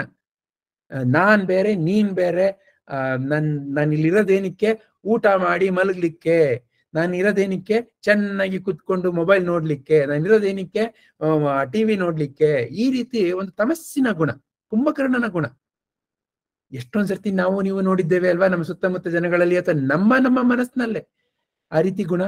ರಜಸ್ಸಿನ ಗುಣ ಏನು? ಅಹಮ್ಮಿನ ಗುಣ. ನಾನ್ ಯಾರು ಗೊತ್ತಾ ಅನ್ನೋ ಒಂದು ಅಹಂಭಾವ. ನಾನ್ ಸರಿ, ನೀನ್ ತಪ್ಪು, ನನಗಾಯ್ತು, ನಿನ್ನಿಂದ ಆಗಿದ್ದು, ಆ ರೀತಿಯೆಲ್ಲ ಒಂದು ರಜಸ್ಸಿನ ಗುಣ. ಸತ್ವದ ಗುಣ ಏನು? ಶಾಂತತೆಯಿಂದ ಜ್ಞಾನವನ್ನ ಗ್ರಹಿಸಿ ಯಾವ ರೀತಿ ನಮ್ಮ ಜೀವನದಲ್ಲಿ ಹೊಂದಾಣಿಕೆಯಿಂದ ಇರ್ಲಿ ಅನ್ನೋದನ್ನೆಲ್ಲ ಇರ್ಲಿಕ್ಕೆ ಒಂದು ಸತ್ವದ ಗುಣ. ಹೀಗೆ ಮನಸ್ಸು ಅನ್ನೋದು ಈ ರೀತಿ 3 ಗುಣಗಳಿಂದ, ಒಂದ್ ರೀತಿ ನಾವು ಕನ್ನಡಕ ಹಾಕೊಂಡಂಗೆ, ನಾನು ಕೆಂಪು ಕನ್ನಡಕ ಹಾಕೊಂಡು ಜಗತ್ತನ್ನು ನೋಡಿದ್ರೆ ನಂಗೆ ಏನ್ ಕಾಣುತ್ತೆ ಸ್ವಾಮಿ? ಜಗತ್ತು ಕೆಂಪಾಗಿ ಕಾಣುತ್ತೆ. ಆಮೇಲೆ ಹೇಳ್ತಾರಲ್ಲ, ಕಾಮಾಲೆ ರೋಗ ಬಂದವನಿಗೆ ಲೋಕವೆಲ್ಲ ಹಳದಿ ಅಂತ. ಹಾಗೆ ಅದನ್ನೇ ಶ್ರೀಕೃಷ್ಣ ಹೇಳ್ಕೊಡ್ತಾ ಇದ್ದಾರೆ. ನನ್ನ ಮನಸ್ಸಿನ ಗುಣದ ಮೂಲಕ ಪ್ರಪಂಚ ನನಗೆ ಕಾಣಿಸುತ್ತೆ. ಇದರಿಂದ ಹೊರಗಡೆ ಹ್ಯಾಕ್ ಬರೋದು? ಶ್ರೀಕೃಷ್ಣ ಹೇಳ್ತಾ ಇದ್ದಾರೆ, ನನಗೆ ಶರಣಾಗು. ಏನು ನನಗೆ ಶರಣಾಗುವುದು ಅಂತಂದ್ರೆ ಜ್ಞಾನ ಮತ್ತೆ ಭಕ್ತಿ. ಈಗ ನಮಗೆ ಶ್ರೀಕೃಷ್ಣ ಮುಖ್ಯವಾಗಿ ಭಗವದ್ಗೀತೆಯ ಮೂಲಕ ಜ್ಞಾನ ಭಕ್ತಿಗಳನ್ನ ಉಪದೇಶ ಮಾಡ್ತಾ ಇದ್ದಾರೆ. ಇದರಿಂದ ಮಾತ್ರ ಈ ನಾವು ಭ್ರಮೆಯಿಂದ ಮುಕ್ತರಾಗ್ಬೋದು ಅಂತ. ಏನು ಜ್ಞಾನ ಅಂತಂದ್ರೆ, ಈಗ ನಾವು ಎಷ್ಟೊಂದು ಪ್ರಶ್ನೆಗಳನ್ನ ಹಾಕೊಂಡ್ವಿ, ವಿಚಾರಣೆ ಮಾಡಿದ್ವಿ, ಈ ರೀತಿನ ಆ ರೀತಿನ ಅಂತ ನೋಡಿದ್ವಿ, ಪರಿಶೀಲನೆ ಮಾಡಿದ್ವಿ. ಆಮೇಲೆ ಎಲ್ಲರಿಗೂ ಅದು ಹೊಂದಾಣಿಕೆ ಆಯ್ತು ಅಂತಂದ್ರೆ ಹೌದು ಅಂತ ನಾವೆಲ್ಲ ಒಪ್ಕೊಂಡ್ವಿ. ಶಬ್ದ ಸ್ವತಂತ್ರನ, ಮೌನ ಸ್ವತಂತ್ರನ ನಾವೆಲ್ಲರೂ ಕಂಡಿಡಿದ್ವಿ. ಮೌನ ಸ್ವತಂತ್ರ. ಈಗ ಅದು ಒಂದ್ ರೀತಿ ಶುದ್ಧವಾದ ಜ್ಞಾನ. ಯಾಕೆ? ನಮ್ಮಲ್ಲಿ ಯಾರಿಗೂ ಈಗ ಅದ್ರ ಬಗ್ಗೆ ಶಂಕೆ ಇಲ್ಲ ಅಂತ ಅನ್ಕೊಳ್ತೇನೆ. ನಾವೆಲ್ಲರೂ ಒಪ್ಕೊಂಡಿರೋ ಜ್ಞಾನ, ಸಾರ್ವತ್ರಿಕವಾದ ಜ್ಞಾನ. ಈ ರೀತಿ ನೀವು ನಾನು ಸಹ ಜ್ಞಾನವನ್ನ ಗ್ರಹಿಸ್ಬೇಕು. ನಂತರ ಅದರಿಂದ ಮಾತ್ರ ಮುಕ್ತಿ ಸಾಧ್ಯವಿಲ್ಲ ಸ್ವಾಮಿ, ಶ್ರೀಕೃಷ್ಣ ಹೇಳ್ತಾ ಇದ್ದಾರೆ. ಯಾಕಂದ್ರೆ ಕೇವಲ ಜ್ಞಾನ ಇದ್ರೆ ಕೆಲವು ಸರ್ತಿ ಅದು ಶುಷ್ಕವಾಗ್ಬಿಡುತ್ತೆ ಮನಸ್ಸು. ಆ ಜ್ಞಾನದಲ್ಲಿ ಭಕ್ತಿ ಅನ್ನೋ ಒಂದು ರಸವನ್ನ ನಾವು ತರಬೇಕು. ಆ ಭಕ್ತಿ ಅನ್ನೋದು ನಮ್ಮಲ್ಲಿ ಸಹಜವಾಗಿದೆ. ಆ ಭಕ್ತಿಯನ್ನ ನಾವು ಕಾರ್ಯರೂಪದಲ್ಲಿ ತರಬೇಕು. ಯಾವುದ್ರ ಮೇಲೆ ಭಕ್ತಿ ಇರಬೇಕು ಸ್ವಾಮಿ? ಮೊಟ್ಟ ಮೊದಲದಾಗಿ ಆತ್ಮವಿಶ್ವಾಸ. ನಾನು ಈ ಪ್ರಪಂಚದಲ್ಲಿ ಇದ್ದೇನೆ, ಏನೋ ಒಂದು ಶಕ್ತಿಯ ಮೂಲಕ ನಾನು ಕಾರ್ಯವನ್ನ ವಹನ ಮಾಡ್ತಾ ಇದ್ದೇನೆ. ಆ ಶಕ್ತಿಗೆ ನಾನು ಶರಣಾಗಿದ್ದೇನೆ, ಆ ಶಕ್ತಿಯ ಮೇಲೆ ನನಗೆ ವಿಶ್ವಾಸ ಇದೆ ಅನ್ನೋ, ಹಾಗೆ ಒಂದು ಸಣ್ಣ ಮಗುಗೆ ಅಮ್ಮನ ಮೇಲೆ ವಿಶ್ವಾಸ ಇರುತ್ತಲ್ಲ, ಅಮ್ಮ ನನಗೆ ಯಾವತ್ತು ನನ್ನ ಜೀವನದಲ್ಲಿ ಒಳ್ಳೆದನ್ನೇ ಮಾಡ್ತಾಳೆ ಅನ್ನೋ ಒಂದು ವಿಶ್ವಾಸ ಇರುತ್ತಲ್ಲ, ಆ ರೀತಿಯ ಒಂದು ವಿಶ್ವಾಸ ಯಾವುದ್ರ ಬಗ್ಗೆ? ದೈವತ್ವದ ಬಗ್ಗೆ. ಮತ್ತೆ ಆ ದೈವತ್ವವನ್ನ ನಿಮಗೆ ನನಗೆ ನಮ್ಮ ಒಂದು ಅನುಭವಕ್ಕೆ ತರಿಸುವಂತವ್ರು ಯಾರು? ಮಹಾನ್ ಗುರುಗಳು, ಸದ್ಗುರುಗಳು. ಅವರ ಒಂದು ಜೀವನ ಶೈಲಿ, ಅವರ ಒಂದು ಜೀವನವೇ ನಿಮಗೆ ನನಗೆ ದೈವತ್ವದ ಒಂದು ಆವಾಹನೆಯನ್ನ ಮಾಡುವಂತ ಒಂದು ಅದ್ಭುತವಾದ ಶಕ್ತಿ. ಅದರ ಮೇಲೆ ನಂಬಿಕೆ. ನಂತರ ಈ ರೀತಿಯ ಭಗವದ್ಗೀತೆ ರೀತಿಯ ಶಾಸ್ತ್ರಗಳ ಮೇಲೆ ನಂಬಿಕೆ, ಅದರ ಮೇಲೆ ದೃಢ ವಿಶ್ವಾಸ, ಇದು ಶುದ್ಧ ನಂಬಿಕೆ. ಎಷ್ಟೊಂದು ಸರ್ತಿ ನಿಮಗೆ ನನಗೆ ಭಗವದ್ಗೀತೆನಲ್ಲಿ ಏನೋ ಒಂದು ಶ್ಲೋಕ ಅದು ಏನಕ್ಕೆ ಆ ರೀತಿ ಹೇಳ್ತಾ ಇದ್ದಾರೆ ಗೊತ್ತಿಲ್ಲದೆ ಇರ್ಬೋದು, ಆದ್ರೆ ಆ ಶ್ಲೋಕ ಸರಿನಾ ತಪ್ಪ ಅಂತ ಕಂಡುಹಿಡಿಯೋದಕ್ಕಿಂತ ಆ ಶ್ಲೋಕದಲ್ಲಿರೋ ಒಂದು ಜ್ಞಾನ ಹೇಗೆ ಅಂತ ಅನ್ನೋ ಪ್ರಶ್ನೆನ ನಾನು ಹಾಕೊಂಡು ಶುರು ಮಾಡಿ ನನ್ನ ವಿಚಾರವನ್ನ ಮಾಡ್ಲಿಕ್ಕೆ ಶುರು ಮಾಡಿದ್ರೆ ತಾನೇ ತಾನಾಗಿ ನಮಗೆ ಸ್ಫುರಣೆ ಆಗ್ಲಿಕ್ಕೆ ಶುರುವಾಗತ್ತೆ, ನಮಗೆ ಮಾರ್ಗ ತೋರುತ್ತೆ. ಹೀಗೆ ಒಂದು ನಮಗೆ ಭಕ್ತಿ ಅಂತ ನಾವು ಬೆಳೆಸ್ಕೊಳ್ಬೇಕು. ಯಾವುದ್ರ ಮೇಲೆ? ದೈವದ ಬಗ್ಗೆ, ಸದ್ಗುರುಗಳ ಬಗ್ಗೆ, ಶಾಸ್ತ್ರದ ಬಗ್ಗೆ. ಇದು ಶುದ್ಧವಾದ ನಂಬಿಕೆ. ಇದರ ಮೂಲಕವೇ ನೀವು ನಾನು ಈ ಒಂದು ಮಾಯೆಯಿಂದ ಹೊರಬರಬಹುದು. ಯಾಕಂದ್ರೆ ಈ ಪ್ರಪಂಚ ನಮ್ಮ ಭಗವಂತನ ಆಟದ ಒಂದು ಮಂದಿರ. ನಾವೀಗ ಎಷ್ಟೊಂದು ಆಟ ಆಡ್ಕೊಂಡು ಬಂದ್ವಿ, ಆ ರೀತಿ ಇಡೀ ಪ್ರಪಂಚ ಒಂದು ಶ್ರೀಕೃಷ್ಣನ ಲೀಲಾಜಾಲ, ಒಂದು ಆಟದ ಮಂಟಪ, ರಾಧಾಕೃಷ್ಣರ ಆಟದ ನಲಿದಾಟ. ಈ ಆಟದ ನಲಿದಾಟ ನಿಮಗೆ ನನಗೆ ಭಾಗವಹಿಸ್ಲಿಕ್ಕೆ ಒಂದು ಅವಕಾಶ. ನಾನು ಹಾಗಾಗಿ ನನ್ನ ಜೀವನದಲ್ಲಿ ನೀರಸ ಏನೂ ಇಲ್ಲ. ಆ ನೀರಸತೆ ಕೇವಲ ನನ್ನ ಒಂದು ಅಜ್ಞಾನದಲ್ಲಿರೋದು. ಆ ಅಜ್ಞಾನವನ್ನ ನಾನು ಯಾವಾಗ ತೊಲಗಿಸ್ಕೊಳ್ತೇನೆ ಆಗ ಈ ಆಟದಲ್ಲಿ ನಿಮಗೆ ನನಗೆ ಕೇವಲ ನಲಿದಾಟ ಮಾತ್ರ. ಯಾಕಂದ್ರೆ ಎಲ್ಲ ಆಟದಲ್ಲೂ ಯಾತಕ್ಕೆ ಆಟ ಆಡ್ತೇವೆ ನಾವು? ಆಟ ಅಂತಂದ್ರೆ ನಮ್ಗೆ ಏನೋ ಒಂದು ಖುಷಿ ಅಲ್ವಾ? ಆಟ ಆಡ್ತಾ ಇದ್ದಾಗ ಸಣ್ಣ ಮಕ್ಳಿರ್ಬೋದು, ದೊಡ್ಡವ್ರು ಇರ್ಬೋದು, ಆಟ ಅಂತ ಇದ್ದಾಗ ಮನಸ್ಸಿಗೆ ಏನೋ ಒಂದು ನಿರಾಳವಾಗಿರುತ್ತೆ. ಅದೇ ತಾನೇ ಸ್ವರ್ಗ ಅಂತಂದ್ರೆ, ಅದೇ ತಾನೇ ಒಂದು ದೈವಿ ಒಂದು ಅನುಭವ ಅಂತಂದ್ರೆ. ಪರಮಾತ್ಮ ಅಂತ ಯಾವತ್ತೋ ಎಲ್ಲೋ ಹೋಗಿ ನೋಡ್ತೇನೆ ಅಂತಲ್ಲ, ಇಲ್ಲೇ ಈಗ. ಯಾವುದ್ರ ಮೂಲಕ? ಈ ಜ್ಞಾನ ಭಕ್ತಿಯನ್ನ ನನ್ನಲ್ಲಿ ನಾನು ಧರಿಸ್ಕೊಳ್ಳೋ ಮೂಲಕ. ಆಗ್ಲಾ? ಇಲ್ಲಿಗೆ ನಾನು ಇವತ್ತಿನ ಈ ಒಂದು ವಿಚಾರವನ್ನ ಮುಗಿಸ್ತೇನೆ. ಈ ಒಂದು ಅವಕಾಶ ಕೊಟ್ಟಿದ್ದಕ್ಕೆ ವಾಣಿಜಿ ವಾಸುಜಿ ಅವರಿಗೆ, ತಮ್ಮೆಲ್ಲರಿಗೂ ನನ್ನ ಅನಂತ ಧನ್ಯವಾದಗಳು. ಹರಿ ಓಂ.